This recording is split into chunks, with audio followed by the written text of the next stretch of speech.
महान शासक C61 रहस्यमय काला अंडा। पब फ्यूचर द्वारा विज्ञापन। अध्याय 61 रहस्यमय काला अंडा। म्यू चेन के सामने जो विशालकाय काली चट्टान थी वह लगभग दर्जनों झाग एक ये लंबाई का एक चीनी माप है जो लगभग 3.3 मीटर है ऊंची थी। इस पर टूटे हुए छेद थे, फिर भी यह विशेष रूप से चिकनी थी जैसे कि पहले मैग्मा द्वारा क्षरण किया गया हो। म्यू चेन की हथेलियां हल्के से उस विशालकाय काली चट्टान को छू रही थी। उसे महसूस हो रहा था कि उसकी हथेलियों में मौजूद प्राचीन तांबे का टुकड़ा असामान्य रूप से गर्म हो रहा है। क्या नौ नेदबर्ड अंदर हो सकता है?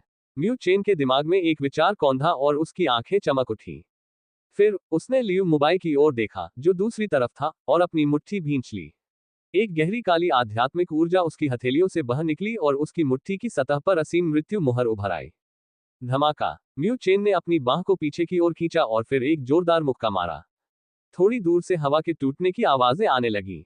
यह आवाज उस विशालकाय काली चट्टान पर जोर से गिरी क्योंकि उसकी बाह आध्यात्मिक ऊर्जा से लिपटी हुई थी।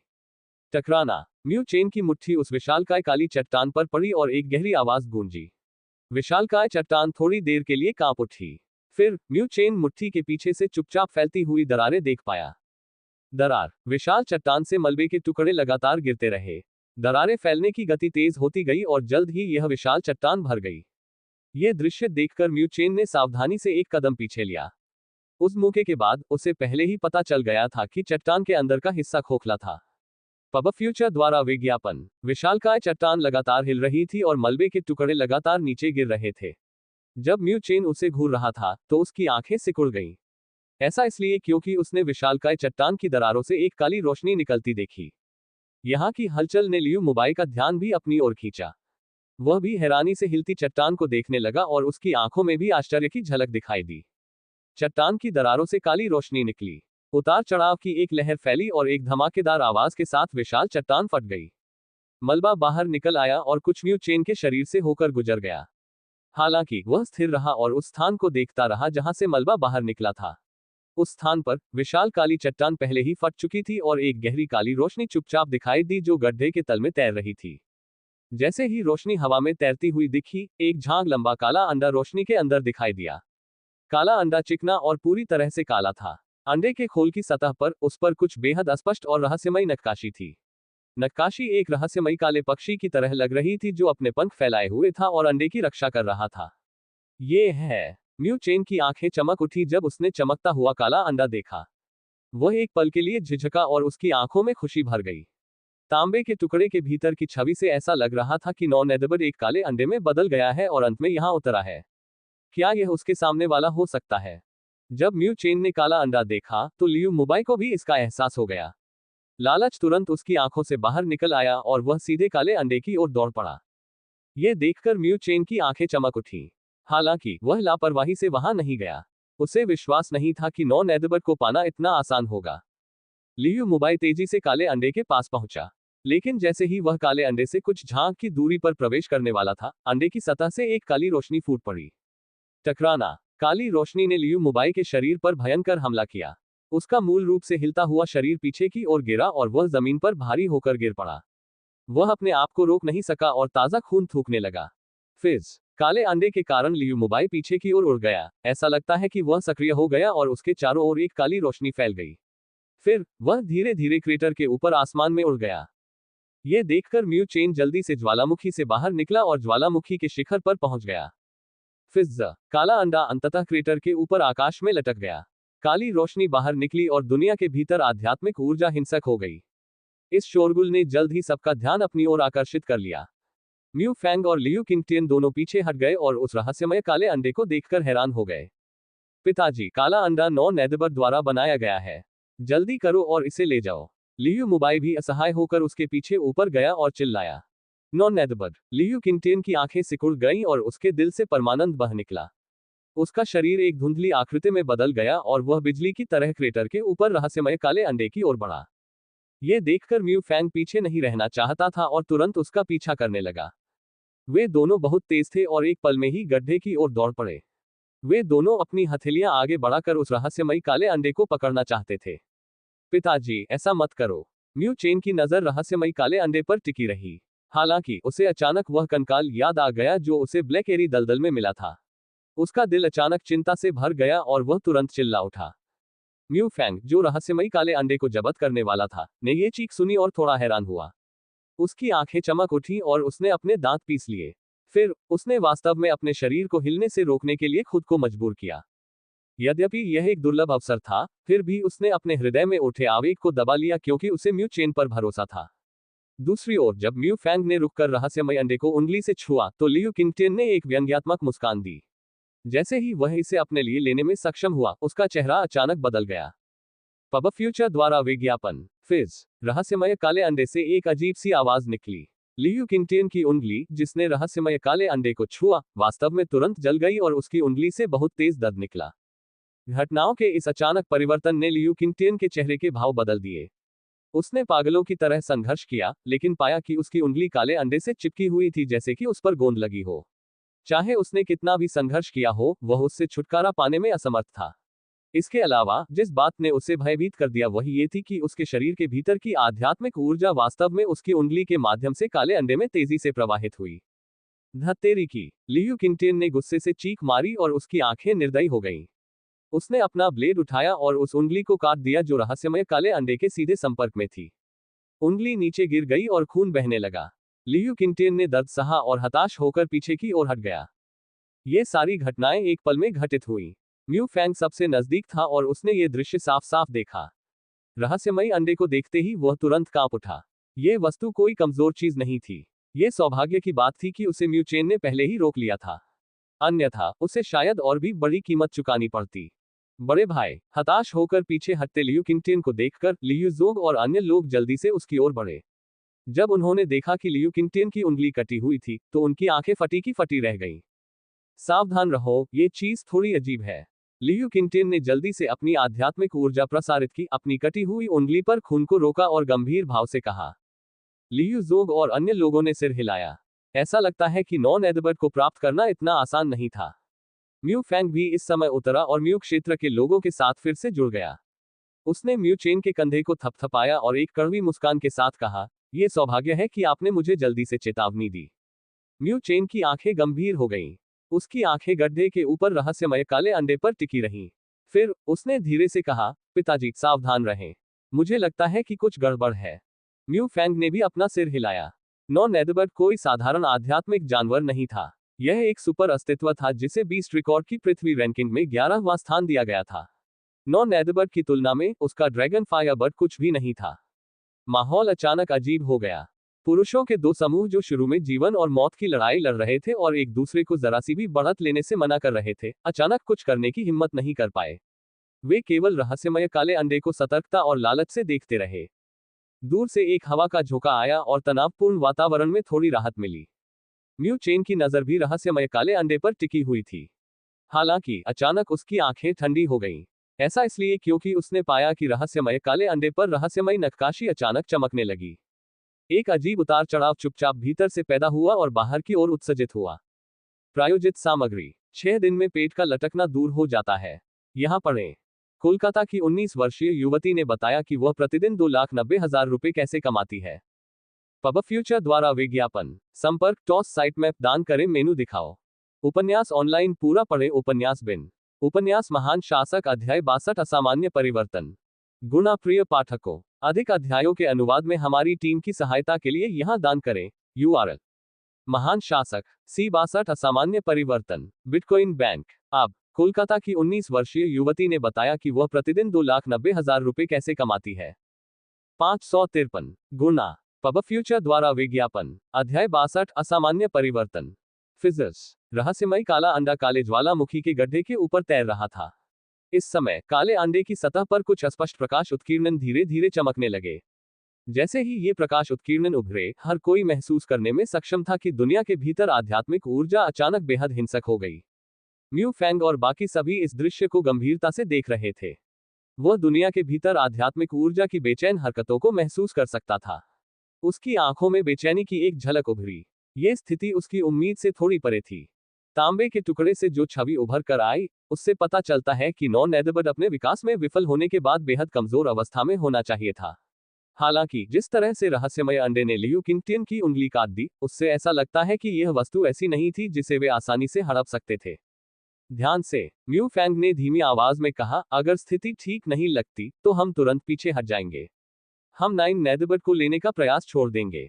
झो ये और अन्य लोग ये सुनकर थोड़ा चौंक गए। हालांकि म्यू फैंग की गंभीर अभिव्यक्ति को देखकर उन्होंने अपना सिर हिला दिया।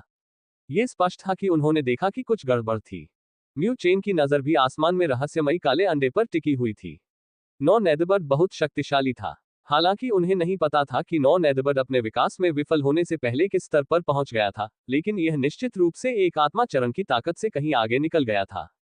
और नौ नितम पक्षी जिसके पास ये शक्ति थी, संभवतः ऐसी चीज थी जिसे कोई भी वश में नहीं कर सकता था, भले ही उसके पास पहले की शक्ति का केवल कुछ प्रतिशत ही क्यों न हो। कुछ ही दूर पर लियू क्षेत्र के लोग भी ज्वालामुखी के आसमान के ऊपर रहस्यमयी काले अंडे को घूर रहे थे, मानो वे किसी बड़े दुश्मन से मिले हों। लियू किंगटियन का चेहरा बेहद गंभीर हो गया। दूसरी ओर लियू मुबाई का चेहरा बारी बारी से लाल और नीला हो रहा था। अगर यह उसके पहले के शब्दों के लिए नहीं होता तो लियू किंगटियन शायद इसे बेतहाशा नहीं छीनता। इसके अलावा महत्वपूर्ण क्षण में म्यू चेन ने उससे बिल्कुल अलग कुछ चिल्लाने का फैसला किया और म्यू फैंग को बचा लिया। उनके कार्यों की तुलना करने के बाद उसका सुंदर चेहरा लाल हो गया और घृणा से भर गया। पब फ्यूचर द्वारा विज्ञापन। बड़े भाई, क्या आप ठीक हैं? लियू जोंग और लियू मिंग ने उस जगह को देखा जहां लियू किंगटियन की उंगली कटी हुई थी और चिंता से पूछा, अगर लियू किंगटियन को कुछ भी हो गया तो ये लियू क्षेत्र के लिए एक गंभीर झटका होगा। लियू किंगटियन ने गंभीर भाव से अपना सिर हिलाया। उसकी आंखें आसमान की ओर टिकी रहीं और उसने एक बार भी पलक नहीं झपकाई। आप सभी को इसे घूरकर देखना चाहिए। मैं इस बार खाली हाथ नहीं लौटना चाहता, लियू किंगटियन ने उदास स्वर में कहा। जब लियू क्षेत्र के लोगों ने ये सुना तो उनके दिल धड़क उठे और उन्होंने जल्दी से सिर हिला दिया। दोनों समूहों की गहन निगाहों के नीचे रहस्यमय काले अंडे की हल्की नक्काशी धीरे धीरे आसमान में चमकने लगी। इसके अलावा यह एक लय की भावना का पालन करता था। यह चमकता और काला होता जैसे कि यह सांस ले रहा हो। फिज, जैसे ही प्रकाश की नक्काशी चमकी, रहस्यमय काला अंडा अचानक कांप उठा। फिर सभी की हैरान निगाहों के सामने काले अंडे से काली रोशनी फूट पड़ी। इस पल आसमान अचानक काला हो गया। ऐसा लगा जैसे दिन रात में बदल गया हो। इस बदलाव ने सभी के चेहरे बदल दिए। चिल्लाना। जब उस स्थान पर अंधकार छा गया तो दुनिया में एक स्पष्ट चीख गूंज उठी। ये स्पष्ट चीख एक ध्वनि तरंग में बदल गई और बाहर तक फैल गई तथा अंत में गायब हो गई। म्यू चेन ने आसमान में छाई काली रोशनी को घूर कर देखा। वह अचानक उछल पड़ा और बेचैनी का एहसास हुआ। कुछ गलत है। म्यू फैंग का चेहरा अचानक बदल गया। उसने अपनी मुट्ठी कसकर पकड़ ली और भयभीत भाव से बोला, हमारे शरीर के भीतर की आध्यात्मिक ऊर्जा तेजी से गायब हो रही है। उसके ये कहने के बाद जो ये और अन्य लोगों के चेहरे के भाव बदल गए। उन्होंने जल्दी से अपने शरीर का निरीक्षण किया। जैसा कि अपेक्षित था, उनके शरीर के भीतर की आध्यात्मिक ऊर्जा असामान्य रूप से गायब हो रही थी। ऐसा लग रहा था जैसे कोई चीज उनके शरीर के अंदर की आध्यात्मिक ऊर्जा को जबरदस्ती खींच रही हो। म्यू फैंग की चीख सुनकर म्यू चेन का दिल धड़क उठा। वह आध्यात्मिक आंदोलन चरण के अंतिम चरण में था, इसलिए वह आध्यात्मिक ऊर्जा खोने की भावना के प्रति उतना संवेदनशील नहीं था। इसके बजाय म्यू फैंग और उनके आध्यात्मिक चरण वाले अन्य लोग इसे सबसे अधिक महसूस करेंगे। ये काले अंडे की वजह से है, म्यू चेन ने धीमी आवाज में कहा। इस समय रहस्यमय काला अंडा ही एकमात्र चीज थी जो इस अजीब दृश्य को समझा सकती थी। कुछ ही दूर पर लियू क्षेत्र के लोग भी शोर मचाते हुए अंदर घुस आए और लगातार चीख पुकार की आवाजें गूंजने लगीं। ये स्पष्ट था कि उन्होंने इस अजीब स्थिति को भांप लिया था। क्षेत्र के स्वामी, हमें क्या करना चाहिए? डुआन वेई ने तत्काल पूछा। यदि यह जारी रहा तो उनके शरीर के भीतर की आध्यात्मिक ऊर्जा पूरी तरह समाप्त हो जाएगी। फिर वे ब्लैक एरी दलदल से कैसे निकलेंगे? म्यू फैंग की आंखें तेजी से बदल गईं और उसने अपने दांत पीस लिए। चले जाओ, हम पीछे हट रहे हैं। यहाँ की स्थिति बहुत अजीब थी। म्यू फैंग समझ गया कि इस बार की यात्रा बहुत लापरवाही वाली थी। नौ नेदबर्ट का अस्तित्व किस तरह का है? भले ही वह विकसित न हो पाए और बेहद कमजोर अवस्था में हो, लेकिन उनके लिए अपनी ताकत के साथ आसानी से सौदा करना कैसे संभव था? इस समय लालची होने का कोई फायदा नहीं था। चाहे खजाना कितना भी कीमती क्यों न हो, अगर वे अपनी जान नहीं बचा पाए तो ये बेकार होगा। इसलिए म्यू फैंग ने निर्णायक रूप से काम किया और दूसरों को दूर ले गया। टकराना। हालांकि जब म्यू फैंग ने पीछे हटने का आदेश दिया तो जमीन भूकंप की तरह कांपने लगी। क्षेत्र के स्वामी, जल्दी से देखो। अचानक एक डरावनी आवाज गूंजी। म्यू फैंग, म्यू चेन और अन्य लोगों ने जल्दी से ऊपर देखा और अपने पीछे देखा। उन्होंने देखा कि ब्लैक एरी दलदल के भीतर से कई तरह की रोशनियां निकल रही थीं। ये रोशनियां सभी शक्तिशाली आध्यात्मिक जानवर थे। सबसे आगे कम से कम एक दर्जन उच्च श्रेणी के आध्यात्मिक जानवर थे। पब फ्यूचर द्वारा विज्ञापन। ये आध्यात्मिक जानवर इस दिशा की ओर पागलों की तरह दौड़ रहे थे। दर्जनों जानवरों के दौड़ते हुए दृश्य ने डुआन वेई और अन्य लोगों को पीला कर दिया। म्यू चेन ठंडी हवा में सांस लेने से खुद को रोक नहीं पाया। यह क्या स्थिति है? क्या ऐसा हो सकता है कि काले भयानक दलदल के भीतर के सभी आध्यात्मिक जानवर दौड़कर आएंगे? जल्दी करो और बचो। म्यू फैंग की आंखें फड़क उठी। उसने अपने दिल के अंदर के डर को दबा दिया और उन्हें एक चट्टान की ओर ले गया। इतनी बड़ी संख्या में जानवरों के सामने एक स्पिरिट स्टेज पावरहाउस को भी छिपना पड़ेगा। जब म्यू फैंग और अन्य लोगों ने जल्दी से जानवरों को रास्ता दिया तो लियू क्षेत्र ने भी इस दृश्य को देखा। कई लोगों को अपने पैरों में शक्तिहीनता महसूस हुई। ये गठन निश्चित रूप से बहुत भयानक था। लियू किंगटियन भी चौंक गया। सौभाग्य से उसने अपना आपा नहीं खोया और अपने आदमियों को वहां से ले आया। वे जानवरों के सामने आने की हिम्मत नहीं कर पाए। दोनों समूह कुछ दूरी पर अलग अलग थे और उन्होंने आवाज निकालने की हिम्मत नहीं की। वे सावधानी से नीचे झुक गए और दूर से हमला करने वाले आध्यात्मिक जानवरों के समूह को घूरने लगे। म्यू चेन ने आध्यात्मिक जानवरों पर अपनी नजरें गड़ा दी क्योंकि वे उन पर हमला कर रहे थे। उसकी आंखें तुरंत गंभीर हो गईं और उसने देखा कि आध्यात्मिक जानवरों की आंखों में पागलपन के लक्षण दिखाई दे रहे थे। ऐसा लगता है कि किसी रहस्यमयी चीज ने उन्हें पागल बना दिया था। म्यू चेन ने भौहें सिकुड़ी और आखिरकार स्पिरिट बग यूजर के कंकाल के बारे में सोचा। वह नॉन एडबर्ट के बारे में और भी अधिक सतर्क हो गया, जिससे वह कभी नहीं मिला था। ऐसा लगता है कि यह बिल्कुल भी सरल नहीं था। जानवरों का झुंड धुएं का एक गोला लेकर आया और काले बेसिन में घुस गया। वहां पहले से मौजूद घनी हड्डियां उनके पैरों के नीचे कुचल गईं। हालांकि उन्होंने इसे अनदेखा किया और गड्ढे के ऊपर रहस्यमय अंडे की दिशा में आगे बढ़े। म्यू चेन ने जानवरों के झुंड को घूरते हुए देखा कि कैसे वे रहस्यमय काले अंडे की ओर बेसिन में घुसे। फिर जब उसने रहस्यमय काले अंडे पर उकेरी गई काली चिड़िया की रोशनी को धीरे धीरे अपने पंख फड़फड़ाते हुए देखा, तो उसकी आंखें सिकुड़ गईं, मानो उसने खुद को फिर से जीवित कर लिया हो। मूलतः काला आकाश पुनः और भी अधिक काला हो गया। चिल्लाना। फिर से एक और स्पष्ट चीख निकली, जो काली ध्वनि तरंग की तरह थी। यह ध्वनि तरंग पानी के बहाव की तरह कोमल थी और यह जानवरों के उन्मत्त झुंड की ओर फैल गई जो सर पर दौड़ रहे थे। इस समय ऐसा लग रहा था मानो आकाश और पृथ्वी पूरी तरह से शांत हो गए हों। म्यू चेन ने जोर से सांस अंदर खींची। उसकी काली आंखों से आश्चर्य की झलक उभरी। ऐसा इसलिए था क्योंकि उसने देखा था कि आध्यात्मिक जानवर काली ध्वनि तरंग से प्रभावित होने पर तुरंत जम जाते थे, चाहे वह उच्च श्रेणी का आध्यात्मिक जानवर हो या निम्न श्रेणी का आध्यात्मिक जानवर। फिर उनका मांस अलग हो जाता था और बेसिन के भीतर दौड़ते हुए घनी हड्डियां दिखाई देती थीं। म्यू चेन ने म्यू फैंग के साथ नजरें बदली। उन दोनों ने एक दूसरे की आंखों में आश्चर्य देखा। बाद में उन्होंने उन सफेद हड्डियों के बारे में सोचा जो उन्होंने पहले देखी थी। तो सफेद हड्डियां इस तरह दिखाई दी। दूसरे शब्दों में, यह पहली बार नहीं था कि ऐसी स्थिति उत्पन्न हुई। प्रायोजित सामग्री। 6 दिन में पेट का लटकना दूर हो जाता है। यहाँ पढ़ें। कोलकाता की 19 वर्षीय युवती ने बताया कि वह प्रतिदिन 2,90,000 रुपए कैसे कमाती है। पब फ्यूचर द्वारा विज्ञापन। संपर्क टॉस साइट मैप दान करें मेनू दिखाओ। उपन्यास ऑनलाइन पूरा पढ़ें। उपन्यास बिन। उपन्यास महान शासक अध्याय 63 दिव्य काला वज्र बादल। महान शासक सी 63 दिव्य काला वज्र बादल। पब फ्यूचर द्वारा विज्ञापन। अध्याय 63 दिव्य काला वज्र बादल। काली ध्वनि तरंग धीरे धीरे लहरदार होकर काले बेसिन से बाहर की ओर निकल गई। जैसे ही काली ध्वनि तरंग गुजरी, सभी आध्यात्मिक जानवर तुरंत घनी हड्डियों में बदल गए। सफेद हड्डियों पर खून का एक भी निशान नहीं था। म्यू चेन और अन्य लोग ये दृश्य देखकर दंग रह गए। फिर वे कांप उठे क्योंकि ये दृश्य बहुत ही असामान्य था। स्विश। आध्यात्मिक जानवरों से एक सघन प्रकाश निकलता था जो हड्डियों में बदल जाता था और एक हल्के इंद्रधनुष का निर्माण करता था, जो आकाश से होकर क्रेटर के ऊपर रहस्यमय काले अंडे की ओर बढ़ता था। फिज और आध्यात्मिक ऊर्जा से भरे घने प्रकाश इंद्रधनुष का सामना करते हुए रहस्यमय काले अंडे ने एक काली रोशनी भी छोड़ी। फिर इसने सभी प्रकाश इंद्रधनुषों को एक अथाह गड्ढे की तरह चूस लिया।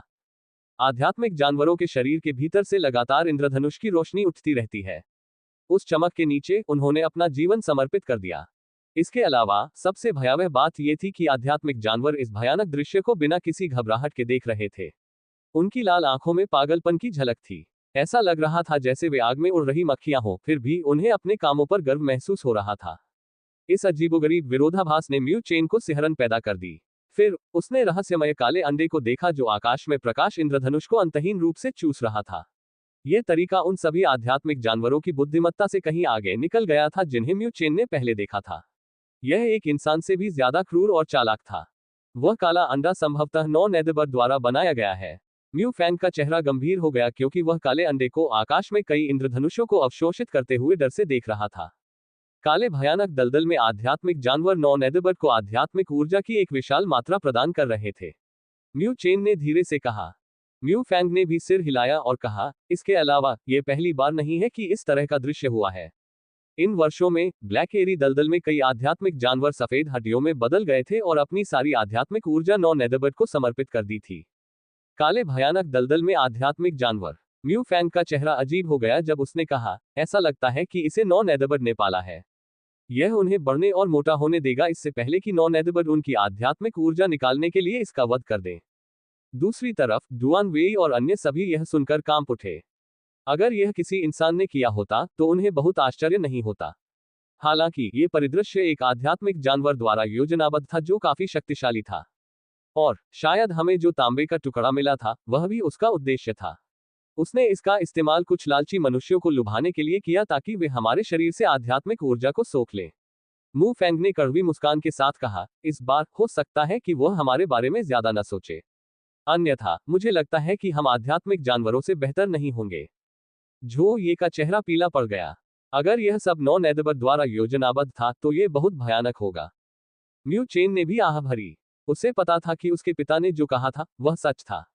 शायद कई इंसान इस जगह पर आए होंगे जैसे कि ब्लैक एरी दलदल में मिले कंकाल की तरह पिछले सालों में लालच के कारण। हालांकि कंकाल थोड़ा भाग्यशाली था क्योंकि वह भागने में कामयाब रहा। फिर भी उसकी चोटें बहुत गंभीर होने के कारण उसकी मृत्यु हो गई। तो अब हमें क्या करना चाहिए? डुआन वेई और अन्य लोगों ने अपने माथे से ठंडा पसीना पोंछा। उनके लिए यह पहली बार था जब वे इतने भयानक आध्यात्मिक जानवर से मिले थे। यह आतंक सिर्फ उसकी ताकत से ही नहीं था बल्कि यह भी था कि वह एक इंसान की तरह चालाक और निर्दयी था। पीछे हटना। मू फैंग की आवाज में जरा सी भी हिचकिचाहट नहीं थी। नॉन एडिबल के बारे में सोचना भी मत। उत्तरी आध्यात्मिक क्षेत्र में कोई भी इस अस्तित्व को नहीं पकड़ पाएगा। हमें तुरंत पीछे हट जाना चाहिए जबकि इसका ध्यान आध्यात्मिक जानवरों पर केंद्रित है। हाँ, डुआन वेई और अन्य लोगों ने यह सुनकर राहत की सांस ली। उन्हें इस विचित्र स्थिति में कोई उम्मीद नहीं दिख रही थी। उनके लिए जल्द से जल्द वहां से चले जाना ही समझदारी भरा फैसला होगा। ऐसा लग रहा था कि म्यू फैंग ने नॉन एडिबल को छोड़ने का मन बना लिया था। आदेश जारी करने के बाद उसने अपना हाथ हिलाया। पुरुषों का एक समूह चुपचाप चट्टान पर चढ़ गया और सावधानी से काले बेसिन से बाहर निकल गया। बड़े भाई, म्यू क्षेत्र के लोग पीछे हट रहे हैं। लियू क्षेत्र को म्यू क्षेत्र द्वारा किए गए आंदोलन के बारे में पता था और लियूमिंग जल्दी से चिल्लाया। पब फ्यूचर द्वारा विज्ञापन, उनके बारे में भूल जाओ। लियू किंगटिन ने ठंडे स्वर में कहा, मौजूदा स्थिति में कुछ गड़बड़ है। अगर वे चले जाएं तो हम सुरक्षित महसूस करेंगे क्योंकि हमें उनके खिलाफ सतर्क रहने की जरूरत नहीं होगी। फिर हम। लियू मिंग एक पल के लिए झिझका। वास्तव में जब उसने अपने सामने ये दृश्य देखा तो वह भी बहुत डर गया था। रहस्यमय काला अंडा बहुत विचित्र था और उसकी सहज बुद्धि ने उसे बताया कि उसके लिए जितना संभव हो सके उतना दूर चले जाना बेहतर होगा। बस थोड़ी देर और इंतजार करो। लियू किंगटिन की आंखों में संघर्ष के संकेत देखे जा सकते थे। हालांकि उसने फिर भी अपने दांत पीसते हुए ये शब्द कहे। नॉन एडिबल का प्रलोभन बहुत बड़ा था। अगर वह इसे प्राप्त करने में सक्षम था, भले ही संभावना बहुत कम थी, तो वह तुरंत उत्तरी आध्यात्मिक क्षेत्र का स्वामी बन जाएगा। लियू मिंग और लियू जोग ने एक दूसरे की तरफ देखा और सिर हिलाया। उन्होंने इस योजना के लिए काफी समय से तैयारी की थी। अगर उन्हें अभी जाना पड़े तो वे इसे स्वीकार करने को तैयार नहीं होंगे। ठीक उसी समय जब म्यू क्षेत्र चुपचाप पीछे हट रहा था और लियू क्षेत्र बिना हार माने वहीं खड़ा था, काले बेसिन में मौजूद हजारों आध्यात्मिक जानवर काली ध्वनि तरंग से हड्डियों में बदल गए। आकाश में असंख्य हल्के इंद्रधनुष सीटी बजाते हुए निकल गए और अंततः वे सभी रहस्यमय काले अंडे में समा गए। जब अंतिम हल्का इंद्रधनुष अंदर समा गया तो दुनिया असामान्य रूप से शांत हो गई। दरार। इस चुप्पी के दौरान अचानक एक चटकने की आवाज आई। ये बहुत तेज नहीं थी, लेकिन लियू क्षेत्र और म्यू क्षेत्र को बिजली के झटके से झटका लगा। फिर उनकी सभी आंखें डर के मारे रहस्यमय काले अंडे पर टिक गईं। वे देख सकते थे कि काले अंडे की सतह पर वास्तव में सूक्ष्म दरारें उभरी थीं। जैसे ही दरारें उभरी, काली लपटें बाहर निकली और रहस्यमय काले अंडे को पूरी तरह से लपेट लिया। जब विचित्र काली लपटें बाहर निकली तो दुनिया में आध्यात्मिक आभा उबलने के संकेत देने लगी। ये है। म्यू फैंग के चेहरे पर धीरे धीरे ठंडा पसीना टपकने लगा। उसकी आवाज भारी हो गई जब उसने कहा, नॉन एडिबल बाहर आ रहा है। ली। जैसे ही उसने ये शब्द कहना समाप्त किया, रहस्यमय काले अंडे से दुनिया में चीख की आवाज गूंज उठी। एक काली लपट ने तुरंत ही आसमान को तूफान की तरह घेर लिया। काले प्रकाश वाले अंडे की सतह पर दरारें लगातार सघन होती जा रही थी। फिर एक अंतिम कुरकुरी आवाज के साथ वो फट गया। जैसे जैसे काली लपटें बढ़ती गईं, म्यू चेन और अन्य लोग काले पंखों की एक जोड़ी को देखकर कुछ हद तक चौंक गए, जो लपटों के भीतर से एक पहाड़ को ढक सकती थी। काली लपटें आसमान को झुलसाती रहीं। म्यू चेन और अन्य लोग उस भयानक लपटों के बीच एक बहुत बड़ी छाया को देख पा रहे थे। वह अपने विशाल शरीर को इस तरह से फैला रहा था मानो वह निर्वाण से पुनर्जीवित हो रहा हो, जैसे फीनिक्स पक्षी आग की लपटों से पुनर्जन्म ले रहा हो। इस समय एक भयानक आध्यात्मिक ऊर्जा का दबाव भी निकला। इससे दुनिया के अंदर का आध्यात्मिक आभामंडल उबलने लगा। क्या ये नॉन नेदरबर्ड है? म्यू चेन ने उस विशालकाय जीव को राक्षसी काली लपटों में अपने शरीर को खूबसूरती से फैलाते हुए देखकर चौंक गया। हालांकि वह उसका रूप स्पष्ट रूप से नहीं देख पा रहा था, लेकिन कुछ हद तक अस्पष्ट रूपरेखा पहले से ही आश्चर्यजनक लग रही थी। यह उतार चढ़ाव। म्यू फैंग ने अस्पष्ट रूपरेखा पर कड़ी नजर रखी और तुरंत ही सांस रोक ली। यह आध्यात्मिक ऊर्जा दबाव शायद कुछ ऐसा नहीं था जिसकी तुलना थरी हेवन स्टेज पावरहाउस कर सके। दरअसल उनके मन में इस तरह के अस्तित्व को कैद करने की एक इच्छा थी। ये वाकई हास्यास्पद था। जल्दी करो और भागो। म्यू फैंग ने गहरी सांस ली और अपने दिल में जमा सारा लार इकट्ठा किया। उसने चीख मारी और चाहे जो भी हो, पीछे हटने के लिए तैयार हो गया। गड़गड़ाहट। हालांकि जब म्यू फैंग ने अपने लोगों से पीछे हटने का आग्रह किया, तो आसमान में गड़गड़ाहट की आवाजें गूंज उठी। उन्होंने ऊपर देखा और अचानक स्तब्ध रह गए। आसमान में काली लपटों के ऊपर अचानक एक काला गरजता हुआ बादल इकट्ठा हो गया। इसके अलावा वे हल्के से महसूस कर सकते थे कि गरजते बादल के भीतर एक काला बिजली का ड्रैगन चुपचाप बढ़ रहा था।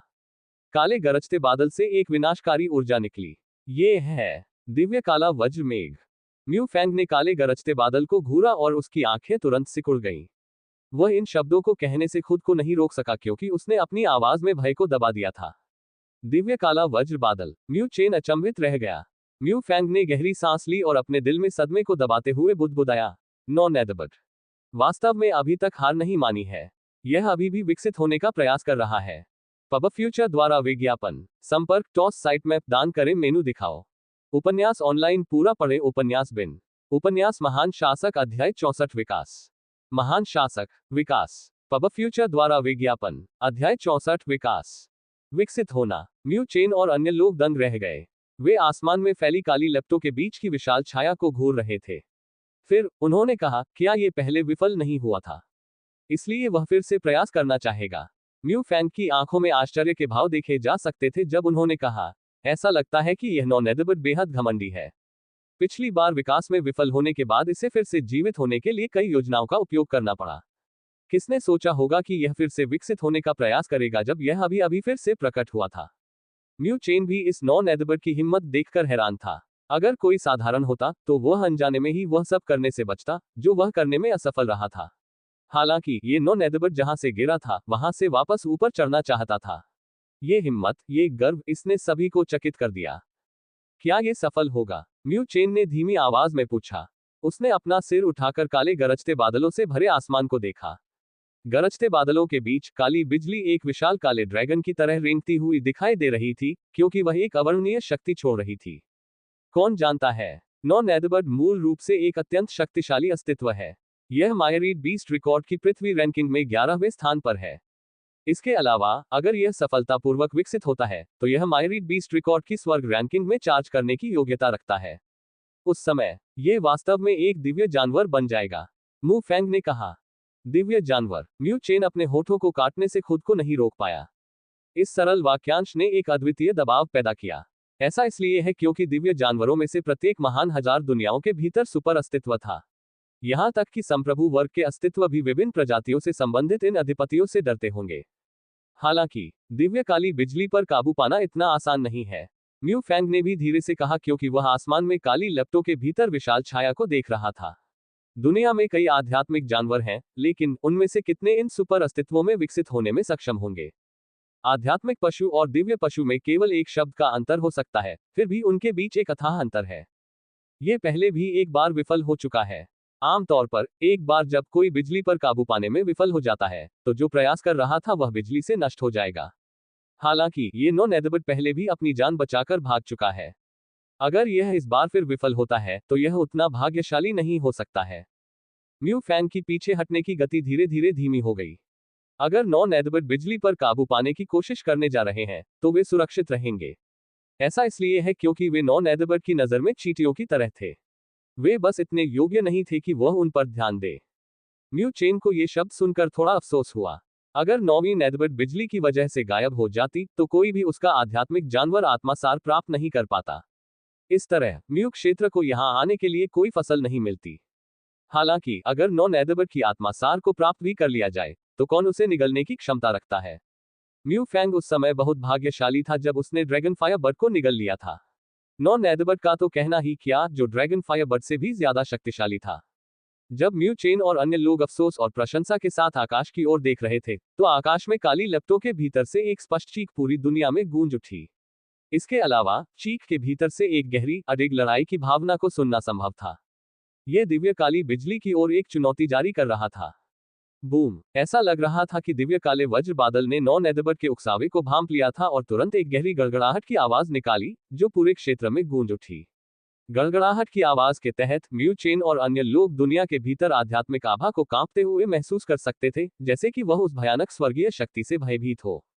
ली! एक बार फिर से एक स्पष्ट चीख सुनाई दी। नॉन एडबर्ट के पंख काली लपटों के भीतर से बाहर निकले और अचानक काली लपटें हर जगह फैल गईं।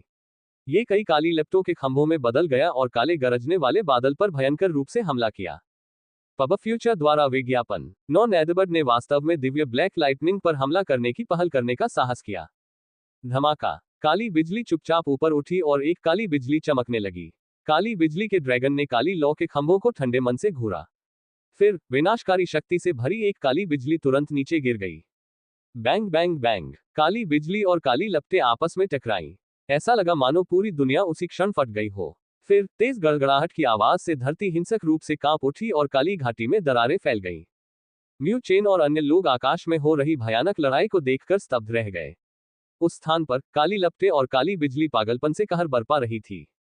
ये स्पष्ट था कि काली बिजली एक बहुत ही भयानक चीज है। बिजली नीचे इस तरह से गिरी मानो वह दुनिया की हर चीज को नष्ट करने की कोशिश कर रही हो और उसने अनगिनत काली लपटों के खंभों को चकनाचूर कर दिया। काली बिजली ने अनगिनत काली लपटों के खंभों को चकनाचूर कर दिया। फिर उसने एक भयानक गति का इस्तेमाल करके आसमान में काली लपटों में भयंकर रूप से नीचे उतरी। अंत में वह काली लपटों के भीतर छिपे विशालकाय जीव पर उतरी। ली! इस बार चीख में दर्द की आवाज सुनाई दे रही थी, लेकिन इसके बाद चीख में फिर से गुस्सा उभर आया। नॉन एडबर्ट ने अपने पंख फड़फड़ाए और काली ज्वाला समुद्र उग्र रूप से एक साथ घूमने लगा। फिर यह अंततः कई परस्पर जुड़ी हुई काली ज्वालाओं में बदल गया। बज़! काली ज्वालाओं के घूमने के कारण पृथ्वी टूटने लगी। सौभाग्य से नॉन एडबर्ट का प्राथमिक लक्ष्य दिव्य काली बिजली थी। इस प्रकार काली ज्वालाएं दिव्य काले वज्र बादल के बनने के बाद उसकी ओर घूम गईं। नॉन एडबर्ट के पागल हमले का सामना करते हुए दिव्य काला वज्र बादल भी तेजी से आगे बढ़ा। वज्र बादल के केंद्र में एक काली बिजली का भांवर दिखाई दिया और भांवर के अंदर कई काली बिजली इकट्ठी हो गई। धमाका! भांवर के भीतर कई काली बिजलियां एक साथ इकट्ठी हुई और अंततः एक विशाल बिजली के खंभे में तब्दील हो गईं। इसने काली लपटों से सीधे टकराव में आग उगल दी और बमबारी की। स्वूश! काली बिजली का खंभा थंडर गॉड की सजा की तरह था और उसने काली लपटों को बलपूर्वक चीर दिया। उस पल में पूरी दुनिया धुंधली हो गई थी। नॉन एडबर्ट की पूरी ताकत से बनने वाले काले ज्वाला तूफान एक बार फिर रुक गए और नॉन एडबर्ट ने फिर से एक बहुत ही भयंकर चीख निकाली। इस शापित बिजली ने पहले ही इसे एक बार रोक दिया था। क्या ये फिर से इसे विकसित होने से रोकने की योजना बना रही है? इसका अभिमानी स्वभाव कभी भी हार मानने को तैयार नहीं होगा। आसमान में फैली काली लपटें अचानक असामान्य रूप से सिकुड़ गईं। ऐसा लगा मानो सारी काली लपटें नॉन एडबर्ट के शरीर में समा गई हो। जैसे ही काली लपटें कम हुई, नॉन एडबर्ट का शरीर अंततः सभी के दृश्य में आ गया। ये लगभग 10,000 झांक के आकार का एक विशालकाय जीव था और जब इसे फैलाया जाता था तो इसके पंख एक पहाड़ को ढकने में सक्षम थे। इसके शरीर पर रहस्यमयी काले पंखों में काली लपटें उठती हुई दिखाई देती थीं। इसकी पूंछ पर लंबे पूंछ के पंख सुरुचिपूर्ण ढंग से फैले हुए थे और काली लपटों के गुच्छे धीरे धीरे सिरे पर जल रहे थे। हालांकि नॉन एडबर्ट बहुत बड़ा था, लेकिन उसमें चर्बी का एक टुकड़ा भी नहीं था। इसका घुमावदार शरीर इसे बेहद सुंदर, पतला, रहस्यमय और सुंदर बनाता था। ये वास्तव में एक आकर्षक प्राणी था। हालांकि उस समय नॉन एडबर्ट की आंखों में आग जैसा लाल रंग दिखाई दे रहा था। आकाश में जमे हुए गरजते बादल को घूरते हुए उसकी आंखों में अस्वीकृति और क्रोध भरा हुआ था। फिर उसने अपने पंख फड़फड़ाए और दुनिया में अचानक उग्र हवाएं दिखाई दी। काली लपटों ने उसके पंखों को ढांक लिया और नॉन एडबर्ट खुद ही ऊपर उड़ते हुए काली लपटों में बदल गई। अंत में उसने अपनी सारी शक्ति जुटाई और सीधे काले गरजते बादल की ओर दौड़ी। ये दिव्य काले थंडरक्लाउड के खिलाफ अंतिम मुकाबला करने जा रहा था। म्यू चेन ने फड़फड़ाते पंखों को देखा क्योंकि वह बिना किसी डर के काले गरजते बादल में घुस गया, जिससे नौ नेदरबर्ड को भी डर लगा, जैसे पतंगा आग की लपटों से डरता है। उसका दिल सदमे से भर गया। नौवें नेदरबर्ड के अडिग और जिद्दी व्यक्तित्व ने उसके जैसे दर्शकों को आश्चर्यचकित कर दिया। हालांकि जब यह विस्मय उभरा तो एक अफसोस की भावना भी उभरी। ऐसा इसलिए क्योंकि म्यू चेन ने दिव्य काले वज्र बादल को तीव्रता से सिकुड़ते हुए देखा और उसके भीतर की सारी बिजली इस समय एक साथ इकट्ठी हो गई थी। इस आघात से निश्चित रूप से आकाश और पृथ्वी को झटका लगेगा। धमाका। उस पल दुनिया शांत हो गई। केवल गड़गड़ाहट की आवाज गूंज रही थी। फिर एक काला बिजली का ड्रैगन, जो लगभग 9 नेदरबर्ड के समान आकार का था, आसमान से छेद कर आया और 9 नेदरबर्ड के शरीर पर उग्र रूप से उतरा। पब फ्यूचर द्वारा विज्ञापन। संपर्क टॉस साइट मैप दान करें मेनू दिखाओ। उपन्यास ऑनलाइन पूरा पढ़े। उपन्यास बिन। उपन्यास महान शासक अध्याय 65 आत्मविनाश। महान शासक सी 65 स्व विनाश। पब फ्यूचर द्वारा विज्ञापन। अध्याय 65 आत्मविनाश। ऊपर आसमान से काली बिजली गिरी। अवर्णनीय गड़गड़ाहट की आवाज पूरे ब्लैक एरी दलदल में फैल गई। ब्लैक एरी दलदल के भीतर के आध्यात्मिक जानवर भी जमीन पर पड़े पड़े कांपने लगे और भयानक दहाड़े मारने लगे। वे जरा सी भी हरकत करने की हिम्मत नहीं जुटा पाए। आकाश में हो रही घटनाओं को देखकर वहां मौजूद हर व्यक्ति हैरान रह गया। यहां तक कि म्यू फैंग और लियू किंग टीन, जो उत्तरी आध्यात्मिक क्षेत्र के सबसे शक्तिशाली व्यक्ति थे, पूरी तरह से भयभीत थे। ये शक्ति बहुत भयानक थी। अगर यह उन पर गिरती तो उनके अवशेष भी नहीं बचते। ली। जैसे ही प्रचंड बिजली नीचे गिरी, निराशा और निराशा से भरी एक करुण पुकार गूंज उठी। 9 नेदरबर्ड असफल होने जा रहा है। जब म्यू चेन ने ये स्पष्ट पुकार सुनी तो उसका दिल उछल पड़ा। तो दिव्य काली बिजली की आपदा इतनी शक्तिशाली थी, यहां तक कि 9 नेदरबर्ड जैसा शक्तिशाली अस्तित्व भी इसे सहन नहीं कर सका। आसमान में भयंकर काली बिजली काली लपटों को लगभग पूरी तरह से दबा रही थी। 9 नेदरबर्ड कितना भी संघर्ष करे, वह आगे बढ़ने में असमर्थ था। काली लपटें आखिरकार पूरी तरह से पीछे धकेल दी गईं और उसकी चीख में बेबसी झलकने लगी। उसने कभी नहीं सोचा था कि अपनी पहली असफलता के बाद वह फिर से असफल हो जाएगा। विनाशकारी ऊर्जा से भरी काली बिजली ने पहले ही 9 नेदरबर्ड के असली शरीर पर अत्याचार किया था। इसके बाद 9 नेदरबर्ड से फिर से एक जोरदार चीख निकली। इस समय उसके विशाल शरीर पर रहस्यमय काले पंख जलने लगे। जैसे जैसे काली लपटें भड़कने लगी, दुनिया का तापमान भी काफी बढ़ने लगा। जल्दी करो और पीछे हटो, 9 नेदरबर्ड पागल है। ये खुद को नष्ट करने जा रहा है। 9 नेदरबर्ड पर काली लपटें जलती देखकर म्यू फैंग का चेहरा बदल गया और वह तुरंत चिल्लाया। उसने तुरंत म्यू चेन को पकड़ लिया और तीर की तरह काले बेसिन से दूर भाग गया। उसके पीछे झू ये, डुआनवेई और अन्य लोग भी भयावह भावों के साथ तेजी से आगे बढ़ रहे थे। 9 नेदरबर्ड का आत्मविनाश कितना भयानक होगा। दूर से लियू क्षेत्र के लोगों ने भी इस स्थिति को देखा और उनके चेहरे तुरंत पीले पड़ गए। वे घबराकर विपरीत दिशा की ओर भाग गए। इस क्षण उन्होंने 9 नेदरबर्ड को पकड़ने का विचार पूरी तरह छोड़ दिया। जैसे ही दोनों समूह के लोग बेतहाशा भागे, 9 नेदरबर्ड के भीतर की काली लपटें आसमान में और भी ज्यादा हिंसक हो गईं। उसने अपने बड़े पंख फड़फड़ाए और फिर उसका विशाल शरीर इस पल फट गया। काली लपटें फूट पड़ी और भयानक काली बिजली को भी बलपूर्वक नष्ट कर दिया। यहां तक कि आसमान में काले गरजने वाले बादल भी बढ़ती हुई काली लपटों से फट गए। इसके अलावा पूरी दुनिया एक स्टीमर की तरह लग रही थी। उबलते तापमान ने नीचे के जंगल को तुरंत जला दिया। टकराना। यद्यपि म्यू फैंग और अन्य लोग विस्फोट के केंद्र से काफी दूर निकल गए थे, फिर भी उससे निकले प्रभाव के कारण पुरुषों का समूह असहाय होकर जमीन पर गिर पड़ा। म्यू फैंग ऊपर चढ़ गया और आसमान की ओर देखा। उसका चेहरा और भी गंभीर हो गया। जिस स्थान पर 9 नेदरबर्ड ने खुद को नष्ट किया था, वहां एक बहुत बड़ा काला लौ कमल खिल गया। काली लपटें काले उल्कापिंडों की तरह थी और धरती पर बरस रही थी। ऐसा लग रहा था मानो दुनिया खत्म होने वाली है। Ads by pub future. डोंग डोंग। काली लपटें जहां भी गिरती, धरती तुरंत फट जाती। फिर दरारें तेजी से फैल जाती। ये काला बेसिन तुरंत खंडहर में बदल गया। जल्दी करो, म्यू फैंग ने गहरी आवाज में कहा। वे अब इस जगह पर नहीं रह सकते। अगर वे बदकिस्मत रहे और उल्कापिंड जैसी ज्वाला की चपेट में आ गए, तो ये बुरी खबर होगी। सूश। हालांकि जब म्यू फैंग चिल्लाया ही था, उसे हवाओं के टूटने की जलती हुई आवाजें सुनाई देने लगी। उसने जल्दी से अपना सिर उठाया और उसका चेहरा एकदम बदल गया। आसमान में उड़ती काली लपटें मानो उन पर गोली चला रही हो। म्यू फैंग ने देखा कि उसकी आंखों के भीतर काली लपटें तेजी से बड़ी होती जा रही थी। उसका चेहरा भी पीला पड़ गया था। इस समय भागने के लिए पहले ही बहुत देर हो चुकी थी। उसने जल्दी से झोंये के साथ नजरें बदली और एक कदम आगे बढ़ा।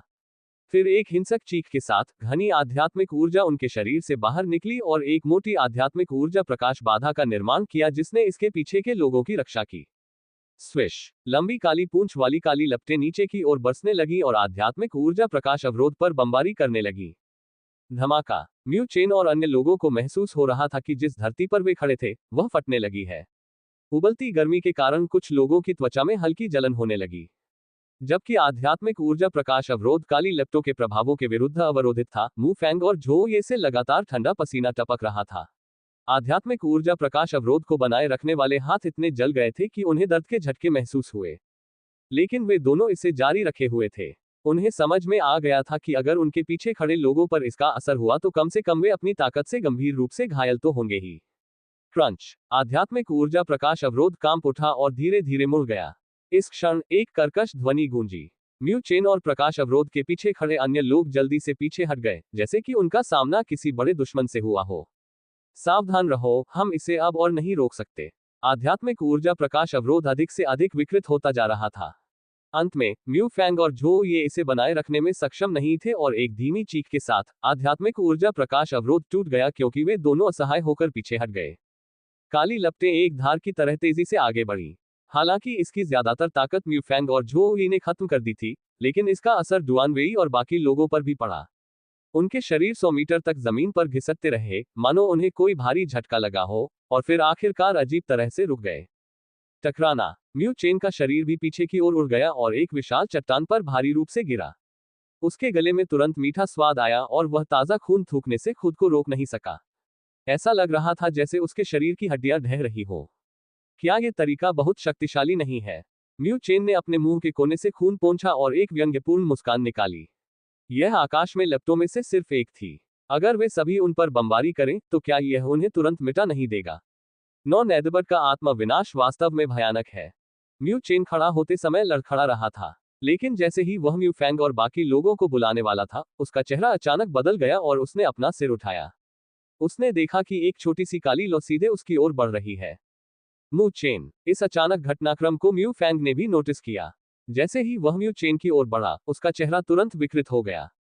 हालांकि उसकी गति के कारण वह उन काली लपटों के सामने तुलनीय नहीं था जो उसके ऊपर से गुजर रही थी।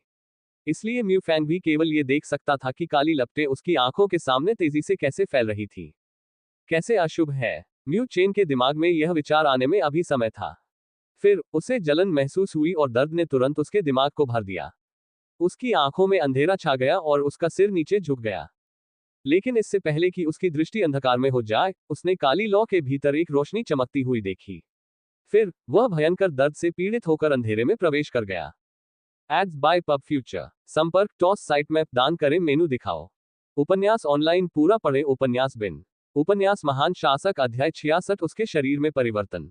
महान शासक C66 उसके शरीर में परिवर्तन। Ads by pub future. अध्याय 66 उसके शरीर में परिवर्तन।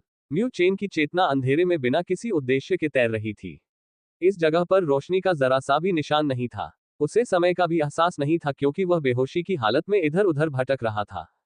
हालांकि उसे नहीं पता था कि वह कितनी देर तक इधर उधर भटकता रहा, लेकिन अंधेरे के भीतर से एक अजीब सी हलचल निकल रही थी। अंधेरे के बीच से एक अजीब सी काली लौ निकल रही थी, जो घनीभूत हो रही थी। जैसे ही काली लपटें संघनित हुई, वह वास्तव में एक विशाल काले पक्षी में बदल गई, जिसने आकाश की ओर चीख मारी। फिर ऐसा लगा कि उसने म्यू चेन की बहती चेतना को नोटिस कर लिया है। एक तेज चीख के साथ वह काली लपटों की एक लकीर में बदल गई और भयंकर रूप से चमकते हुए उसकी चेतना पर हमला कर दिया। आह! म्यू चेन ने अपने मुंह से चीख निकाली और उसका शरीर कंडीशन रिफ्लेक्स की तरह उठ गया। उसका माथा ठंडे पसीने से भर गया था और उसकी आंखें कांप रही थी। छोटा म्यू जाग गया। छोटा भगवान जाग गया है। जब म्यू चेन पहले के दृश्य को लेकर उलझन में था, तभी आसपास से खुशी की आवाजें गूंजने लगी। तभी उसने हैरानी से अपना सिर ऊपर उठाया और पाया कि वह स्ट्रेचर के ऊपर था। जो ये डुआन वेई और बाकी सभी लोग पास में ही खुश भाव से उसे देख रहे थे। क्या वह जाग रहा है? म्यू फैंग की जानी पहचानी आवाज आश्चर्य से गूंजी। फिर वह जल्दी से आगे बढ़ा और जब उसने म्यू चेन को सुरक्षित और स्वस्थ देखा तो राहत की सांस ली। पिताजी, ये सब क्या है? म्यू चेन ने अपना सिर रगड़ते हुए पूछा। आप नौ नेदबट के आत्मा विनाश के कारण लगी आग के प्रभाव से प्रभावित हुए थे और अब तक आप कोमा में हैं। सौभाग्य से यह कोई बड़ी समस्या नहीं लगती, म्यू फैंग ने समझाया। अगर म्यू चेन को कुछ हुआ तो वह वास्तव में नहीं जानता था कि वह इसका सामना कैसे करेगा। म्यू चेन ने जब यह सुना तो वह दंग रह गया। उसे स्पष्ट रूप से याद आया कि बेहोश होने से पहले एक काली लो उसकी ओर बढ़ रही थी। नॉन एडबर्ट के बारे में क्या वह मर गई? म्यू चेन ने सिर हिलाते हुए पूछा। हाँ, म्यू फैंग ने थोड़े अफसोस के साथ सिर हिलाया। आत्मविनाश के माध्यम से नॉन एडबर्ट के पीछे कुछ भी नहीं बचा था। उन्हें इस बार कोई फसल नहीं मिली। हालांकि कम से कम लियू क्षेत्र भी खाली हाथ वापस चला गया। इस प्रकार ये पहले से ही म्यू क्षेत्र के लिए एक सफलता माना जा सकता है, क्योंकि इस यात्रा का दूसरा लक्ष्य लियू क्षेत्र को रोकना था। म्यू चेन को भी थोड़ी दया आई। यह एक ऐसा अस्तित्व था जो असंख्य जानवरों के रिकॉर्ड की पृथ्वी रैंकिंग में 11वें स्थान पर था। यह ऐसी चीज नहीं थी जिससे आप आसानी से मिल सकते थे। वह वास्तव में नहीं जानता था कि अगर कोई व्यक्ति उसके आध्यात्मिक जानवर आत्मा सार को निगलने में कामयाब हो जाए तो वह कितना शक्तिशाली हो सकता है। हम पहले ही ब्लैक एरी स्वैम्प से गुजर चुके हैं और अब हम म्यू क्षेत्र की ओर वापस जा रहे हैं। झो ये ने मुस्कुराते हुए कहा, इस बार ब्लैक एरी स्वैम्प की यात्रा के लिए लिटिल म्यू का धन्यवाद। अन्यथा हम लियू क्षेत्र तक नहीं पहुंच पाते और उस भयानक दृश्य को नहीं देख पाते। ओहो, हाँ, अब क्षेत्र के स्वामी के लिए एक उत्तराधिकारी है। बधाई हो। डुआन वेई और अन्य लोग उसके बोलते ही मुस्कुरा उठे। लिटिल म्यू ने ब्लैक एरी स्वैम्प ट्रिप के दौरान उन्हें वास्तव में प्रभावित किया था। ये शब्द सुनने के बाद म्यू फैंग खुद को गर्वित महसूस किए बिना नहीं रह सका। उसने तुरंत अपना हाथ हिलाया और कहा, इस यात्रा से वापस आने के बाद सभी को सतर्कता का स्तर बढ़ाना चाहिए। चूंकि लियू क्षेत्र खाली हाथ वापस आया है, इसलिए वे निश्चित रूप से हमारे म्यू क्षेत्र पर नाराज होंगे। इसके अलावा उनके व्यक्तित्व के कारण वे इसे आसानी से जाने नहीं देंगे। ये सुनकर सभी सहमत हो गए और फिर उन्होंने अपनी गति बढ़ा दी।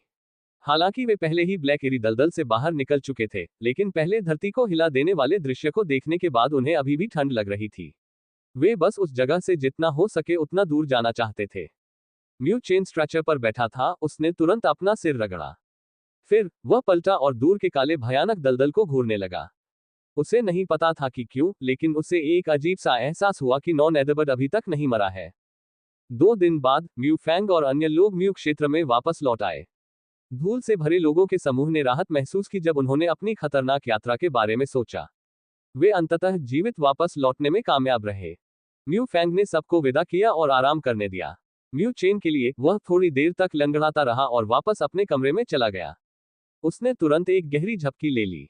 यह स्पष्ट था कि वह पिछले कुछ दिनों की वजह से पूरी तरह से थक गया था। Ads by pub future. जब म्यू चेन गहरी नींद से जागा तो शाम हो चुकी थी। उसने अपनी कमर को तानने से पहले शांत रात को एकटक देखा। यह प्रशिक्षण का समय है, म्यू चेन ने हंसते हुए कहा और क्रॉस लेग करके बैठ गया। उसने अपनी आंखें थोड़ी बंद की और जल्दी से साधना की अवस्था में प्रवेश किया। उसके चारों ओर की हवा कांप उठी और दुनिया से आध्यात्मिक आभा के छोटे छोटे निशान उसकी ओर आकर्षित हुए। फिर यह अंततः म्यू चेन की सांसों के माध्यम से म्यू चेन के शरीर में प्रवेश कर गया। वह लगभग 1 घंटे तक साधना की इस अवस्था में रहा। फिर अचानक उसने अपनी आंखें खोली। अंधेरी रात में उसकी काली आंखों में विस्मय और खुशी के भाव दिखाई दिए। ऐसा इसलिए है क्योंकि उसने देखा कि उसके आभामंडल में आध्यात्मिक ऊर्जा वास्तव में पूरी तरह से पूर्ण होने की स्थिति में पहुंच गई थी। यह दर्शाता है कि वह पहले से ही आध्यात्मिक आंदोलन चरण के अंतिम चरण के शिखर पर पहुंच चुका था। इसका यह भी मतलब था कि वह आध्यात्मिक रोटेशन चरण में चार्ज कर सकता था। यह वास्तव में इतना तेज था। म्यू चेन बहुत खुश था। उसने शुरू में सोचा था कि इसमें कम से कम 2 हफ्ते और लगेंगे। उसने कभी नहीं सोचा था कि ब्लैक एरी स्वैम्प की यात्रा से उसे इतना फायदा होगा। थोड़ी देर बाद म्यू चेन ने धीरे धीरे अपने दिल के अंदर की खुशी को दबा दिया और अपनी हथेलियों को भींच लिया। तभी उसके हाथ में एक सुंदर जड़ा हुआ डिब्बा दिखाई दिया। जड़े हुए डिब्बे के अंदर एक गोल पन्ना आकार का अमृत है।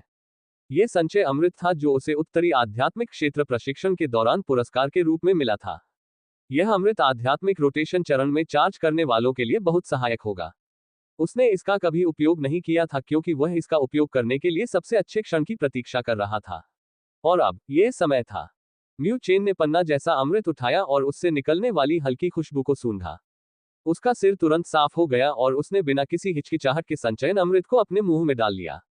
नाम संचय अमृत तुरंत पिघल गया और गड़गड़ाती आध्यात्मिक ऊर्जा में बदल गया। ऐसा लग रहा था जैसे ये बाढ़ की तरह म्यू चेन के शरीर में बह रही हो। म्यू चेन ने जल्दी से अपनी आंखें बंद कर ली और ग्रेट पैगोडा आर्ट की परिक्रमा करने लगा। उसने धीरे धीरे घनी आध्यात्मिक ऊर्जा को थोड़ा थोड़ा करके अपने आभामंडल में डाला। आध्यात्मिक ऊर्जा की बड़ी मात्रा के प्रवाह के साथ उसके आभामंडल में कई परिवर्तन दिखाई दिए। आध्यात्मिक ऊर्जा का वह समूह जो एक नेबुला की तरह था, धीरे धीरे सिकुड़ने लगा। जब वह सिकुड़ रहा था, मू चेन महसूस कर सकता था कि उसके शरीर के भीतर आध्यात्मिक ऊर्जा अधिक शुद्ध और प्रचंड होती जा रही है। आध्यात्मिक रोटेशन चरण में चार्ज करने के लिए बहुत सारी आध्यात्मिक ऊर्जा की आवश्यकता होती है। सौभाग्य से म्यू चेन के पास संचय अमृत था, इसलिए वह इस चरण के दौरान कुछ परेशानियों से बचने वाला था। उसने अपने दिमाग को स्थिर किया और धीरे धीरे अमृत की चिकित्सा शक्ति को अपने अंदर समाहित कर लिया और इसे अपने आभामंडल में भेज दिया। उसके आभामंडल में आध्यात्मिक ऊर्जा का मूल रूप से हथेली के आकार का समूह मुर्गी के अंडे के आकार का हो गया था। हालांकि समूह का किनारा गोल हो गया था। इसके अलावा काली आध्यात्मिक ऊर्जा अधिक से अधिक गूढ़ होती जा रही थी। आध्यात्मिक ऊर्जा का समूह अभी भी खुद को संकुचित कर रहा था, जबकि मू चेन ने अपने आभामंडल के भीतर आध्यात्मिक ऊर्जा भेजना जारी रखा। यह प्रक्रिया लगभग 10 मिनट तक चली, उसके बाद संपीड़न अंततः बंद हो गया। मुर्गी के अंडे के आकार का आध्यात्मिक ऊर्जा का समूह कबूतर के अंडे के आकार का हो गया था। म्यू चेन अपने आभामंडल में हो रहे बदलाव को महसूस कर सकता था और चुपचाप अपने मन से उसमें प्रवेश कर गया। उसने देखा कि कबूतर के अंडे के ऊपर धीरे धीरे एक गहरा काला प्रकाश चक्र तैर रहा था। आध्यात्मिक ऊर्जा का प्रकाश चक्र पहले के समूह से कई गुना छोटा था। हालांकि मू चेन को यह एहसास हो गया था कि इसके भीतर आध्यात्मिक ऊर्जा कितनी सघन थी। यह आध्यात्मिक आंदोलन के अंतिम चरण से कहीं आगे निकल चुका था। म्यू चेन ने छोटे और नाजुक आध्यात्मिक ऊर्जा प्रकाश चक्र को देखा और उसके दिल से खुशी की लहरें उठी। वह आखिरकार आध्यात्मिक आंदोलन चरण को पार कर गया था और आध्यात्मिक रोटेशन चरण में आगे बढ़ गया था। बस इसी से वह 5 महान अकादमियों के लिए बुनियादी स्वीकृति शर्तों तक पहुंच गए थे। हालांकि उसे इस बात पर आश्चर्य नहीं हुआ कि उसने ये कदम हासिल कर लिया है, लेकिन मजबूत बनने का एहसास बेहद अद्भुत था। शायद आध्यात्मिक मार्ग के लोगों ने अंतिम चरण पूरा कर लिया था और उससे कहीं ज्यादा शक्ति प्राप्त कर ली थी, लेकिन तो क्या? मैं, मू चेन, आध्यात्मिक मार्ग में आप में से किसी से कम नहीं था। और मैं महान सहस्त्र विश्व में भी ऐसा ही कर सकता हूं। म्यू चेन ने अपने होठों को दबाया और लड़के के सुंदर चेहरे पर गर्व और दृढ़ता का भाव उभर आया। आध्यात्मिक चक्र को सफलतापूर्वक संघनित करने के बाद मू चेन पूरी तरह से शांत हो गया था। लेकिन जब वह इस अवस्था से बाहर निकलने वाला था, तो उसके मन के भीतर से एक जानी पहचानी चीख निकली। ये चीख बहुत तेज नहीं थी, लेकिन जब म्यू चेन ने इसे सुना तो उसे लगा जैसे बिजली गिर गई हो। उसका पूरा शरीर अकड़ गया और उसके दिमाग में एक फिजिंग ध्वनि गूंज उठी। धमाका। जब म्यू चेन का दिमाग इस चीख को सुनकर सोचने की क्षमता खो बैठा, तो उसने पाया कि उसके शरीर के भीतर से एक भयंकर उतार चढ़ाव आ रहा है। फिर ये सीधे उसके दिमाग पर हमला करता है, जैसे कि वह उसकी चेतना को निगलने की कोशिश कर रहा हो। क्या आत्मा का सार अपने मालिक को निगल रहा है? इस स्थिति ने म्यू चेन को चौंका दिया, क्योंकि उसका शरीर तुरंत ठंडा हो गया। फिर उसकी आंखों में भय दिखाई दिया। Ads by pub future. संपर्क टॉस साइट मैप दान करें मेनू दिखाओ। उपन्यास ऑनलाइन पूरा पढ़े। उपन्यास बिन। उपन्यास महान शासक अध्याय 67। काले कागज के एक पृष्ठ ने आत्मा पक्षी को सील कर दिया। महान शासक सी 67। काले कागज का एक पन्ना आत्मा पक्षी को सील करता है। Ads by pub future. अध्याय 67। काले कागज के एक पृष्ठ ने आत्मा पक्षी को सील कर दिया। घटनाओं के इस अचानक मोड़ ने म्यू चेन के मन को पूरी तरह से अराजकता और भय की स्थिति में पहुंचा दिया था। उसका चेहरा भी बेहद पीला पड़ गया था। क्या आत्मा का सार अपने मालिक को निगल रहा है? धिक्कार है, वह अभी अभी आध्यात्मिक रोटेशन चरण में आगे बढ़ा था और उसके पास आध्यात्मिक जानवर की आत्मा का सार भी ग्रहण करने की शक्ति नहीं थी। उसके शरीर में ऐसी चीज कैसे आ सकती थी? म्यू चेन का दिमाग पूरी तरह से स्तब्ध था। हालांकि वह अभी भी कुछ हद तक शांत था, इसलिए वह जल्दी से अराजकता से उबर गया। यह सोचने का समय नहीं था कि ऐसा क्यों हुआ, इसके बजाय उसे अपने जीवन की रक्षा पर ध्यान केंद्रित करना चाहिए। आत्मा सार द्वारा अपने मालिक को निगलना एक बहुत ही आम बात थी। कुछ स्पिरिट स्टेज पावरहाउस काफी महत्वाकांक्षी थे और एक शक्तिशाली आध्यात्मिक जानवर के आत्मा सार को निगलना चाहते थे। हालांकि उन्हें एहसास नहीं था कि यह एक बेहद खतरनाक कार्य था। आध्यात्मिक जानवर के आत्मा सार को निगलने के लिए आपको पहले आध्यात्मिक जानवर की चेतना को मिटाना होगा। उन्हें इस कार्य को करते समय निश्चित रूप से आध्यात्मिक जानवर के प्रतिरोध का सामना करना पड़ेगा। कुछ ज्यादा खतरनाक आध्यात्मिक जानवर तो पलटवार करने का मौका भी लेंगे और इसके बजाय इसके मालिक को निगलने की कोशिश करेंगे। अगर ऐसा होता तो ये लगभग तय था कि मालिक की मौत हो जाएगी। एक अत्यंत भयंकर उतार चढ़ाव ने सीधे म्यू चेन के दिमाग पर हमला किया और उसकी चेतना को मिटाने का प्रयास किया। अपने शरीर के भीतर से इस तरह के हमले का सामना करते हुए म्यू चेन के पास इससे निपटने के लिए बहुत सारे तरीके नहीं थे। उसने तुरंत एक गहरी सांस ली और अपने शरीर के भीतर आध्यात्मिक ऊर्जा को अपने मेरिडियन के माध्यम से प्रसारित करने के लिए हेरफेर किया। फिर उसने इसे एक दूसरे से टकराया। डोंग। म्यू चेन के शरीर में एक धीमी और खामोश आवाज गूंजी। इस कंपन के कारण उसके गले में अचानक मीठा स्वाद आने लगा। हालांकि आध्यात्मिक ऊर्जा टकराव ने आध्यात्मिक ऊर्जा में उतार चढ़ाव भी पैदा किया। ये उतार चढ़ाव तेजी से फैल गए और म्यू चेन के दिमाग की ओर बढ़ रहे भयंकर उतार चढ़ाव से टकरा गए।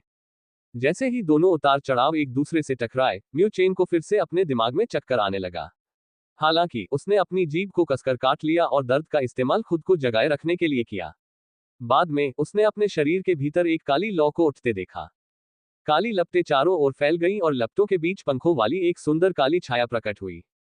ये नॉन-नेद बर्ड है। म्यू चेन ने उस काली छाया को देखा जिसने उस पर गहरा प्रभाव छोड़ा था और उसका दिल तुरंत कांप उठा। उसने कभी नहीं सोचा होगा कि उसके शरीर में प्रवेश करने वाले आध्यात्मिक जानवर की आत्मा सार नॉन-नेद बर्ड की आत्मा सार होगी। ये तब की बात है। म्यू चेन को अचानक वह क्षण याद आ गया जब वह ब्लैक एरी दलदल में बेहोश हो गया था। उस पर हमला करने वाली काली लौ में कुछ छिपा हुआ था। क्या यह हो सकता है कि नॉन-नेद बर्ड के आध्यात्मिक जानवर की आत्मा का सार उसके भीतर छिपा हुआ था और यह उसके माध्यम से उसके शरीर में प्रवेश कर गया? धत्तेरी की। म्यू चेन ने शाप दिया और इस तथ्य से कोई खुशी महसूस नहीं की कि नॉन-नेद बर्ड की आत्मा सार उसके शरीर के भीतर थी। वह केवल एक अनियमित दिल की धड़कन महसूस कर सकता था क्योंकि उसके लिए अभी अपनी ताकत से इसे निगलना असंभव था। यदि ऐसा है तो केवल एक ही परिणाम है, उसकी चेतना नॉन-नेद बर्ड द्वारा मिटा दी जाएगी। इसके अलावा शातिर और चालाक नॉन-नेद बर्ड फिर से पुनर्जन्म लेने के लिए उसके शरीर पर कब्जा करने के लिए एक विशेष विधि का उपयोग भी कर सकता है। म्यू चेन निश्चित रूप से ऐसा दृश्य देखकर खुश नहीं था। काली लपटों के भीतर नॉन-नेद बर्ड को म्यू चेन की निगाहों का एहसास हो गया और उसने तुरंत एक भयंकर चीख निकाली। काली लपटें घूम गईं और म्यू चेन के औरासिया की ओर बढ़ गईं। ये चतुराईपूर्ण था। ये जानता था कि म्यू चेन एक बार उसका आभामंडल नष्ट हो जाने के बाद उसे रोक नहीं पाएगा। अपनी आध्यात्मिक ऊर्जा को नष्ट करने के बाद वह एक बेकार व्यक्ति बन जाएगा। कितना क्रूर जानवर है। म्यू चेन नॉन-नेद बर्ड की क्रूरता से हैरान था। उसने गुस्से में शाप दिया और अपनी आध्यात्मिक ऊर्जा को जुटाया और नॉन-नेद बर्ड को रोकने का प्रयास किया। ऐसा लग रहा था कि काली लपटों के भीतर नौवे-नेद बर्ड ने बढ़ती आध्यात्मिक ऊर्जा को नोटिस किया था। उसकी तीखी आंखों में तिरस्कार की झलक दिख रही थी। आखिर यह किस स्तर का अस्तित्व है? भले ही इसका कोई शरीर ना हो, लेकिन यह ऐसी चीज नहीं थी जिसे एक लड़का, जिसने अभी अभी आध्यात्मिक रोटेशन चरण में प्रवेश किया था, संभाल सकता था। काली लपटें तुरंत बहुत तेज हो गईं और उसने अपने पंख फड़फड़ाए। फिर लपटें सीधे बढ़ती आध्यात्मिक ऊर्जा पर हमला करने लगी। हालांकि म्यू चेन बता सकता था कि उसके शरीर के भीतर की आध्यात्मिक ऊर्जा काली लपटों से टकराने पर पूरी तरह से वाष्पित हो गई थी। नॉन-नेद बर्ड के लिए इस तरह की नाकाबंदी उसके खिलाफ बिल्कुल भी कारगर नहीं थी। एक तरफ यह एक सुपर आध्यात्मिक जानवर था जिसका नाम दुनिया में क्रूर और प्रतिष्ठित था। दूसरी तरफ वह एक लड़का था जो सिर्फ आध्यात्मिक रोटेशन चरण पर था। वे बस एक ही स्तर पर नहीं थे। म्यू चेन ने भी उन दोनों के बीच की खाई को देखा।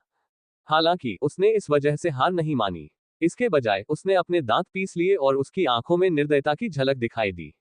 यदि तुम मुझे अपंग बनाना चाहते हो तो मैं तुम्हें भी बेहतर नहीं होने दूंगा।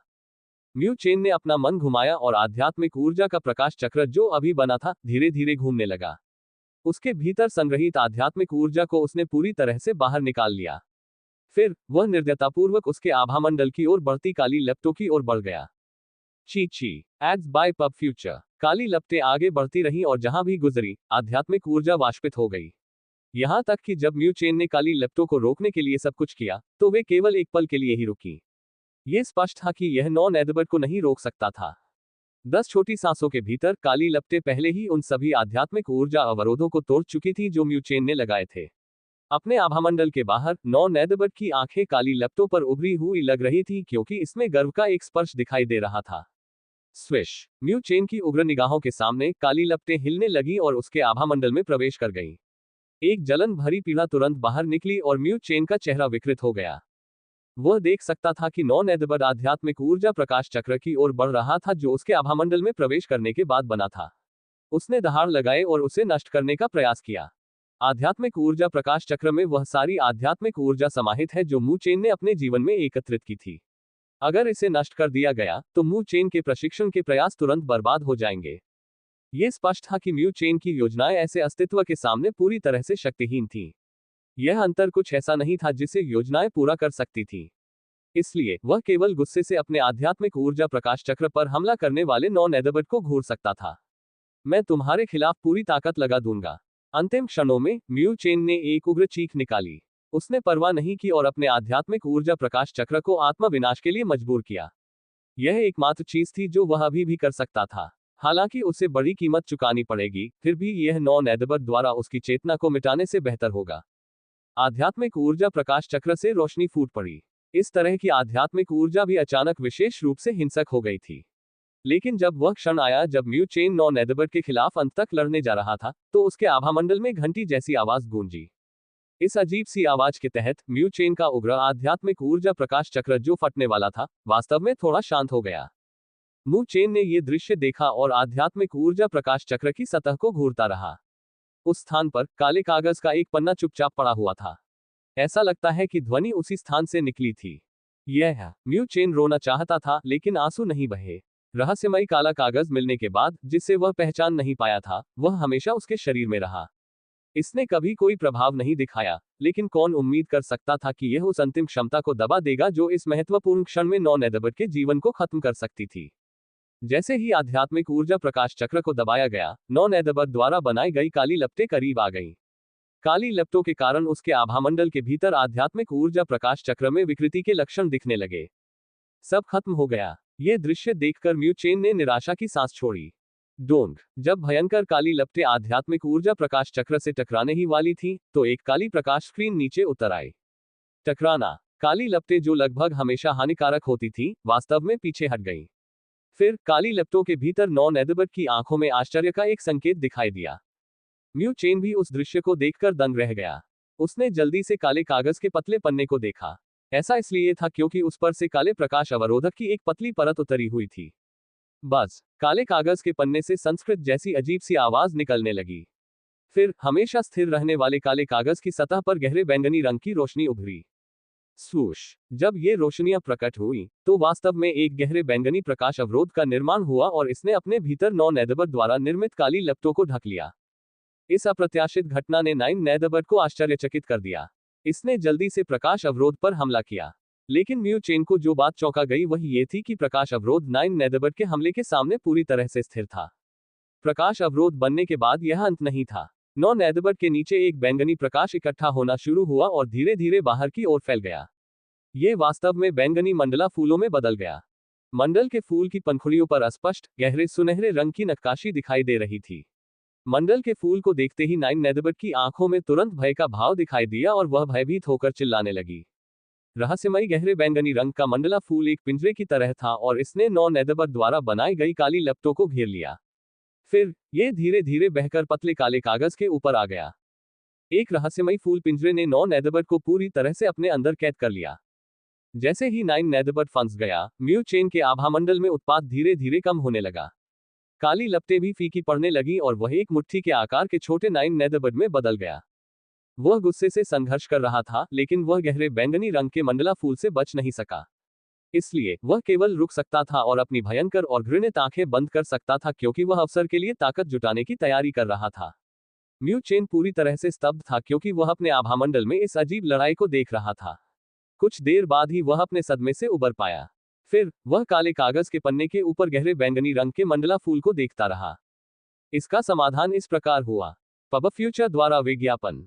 संपर्क टॉस साइट मैप दान करें मेनू दिखाओ। उपन्यास ऑनलाइन पूरा पढ़े। उपन्यास बिन। उपन्यास महान शासक अध्याय 68 आध्यात्मिक ज्वाला व्यूह। महान शासक C68 आध्यात्मिक ज्वाला सरणी। Ads by pub future. अध्याय 68 आध्यात्मिक ज्वाला व्यूह।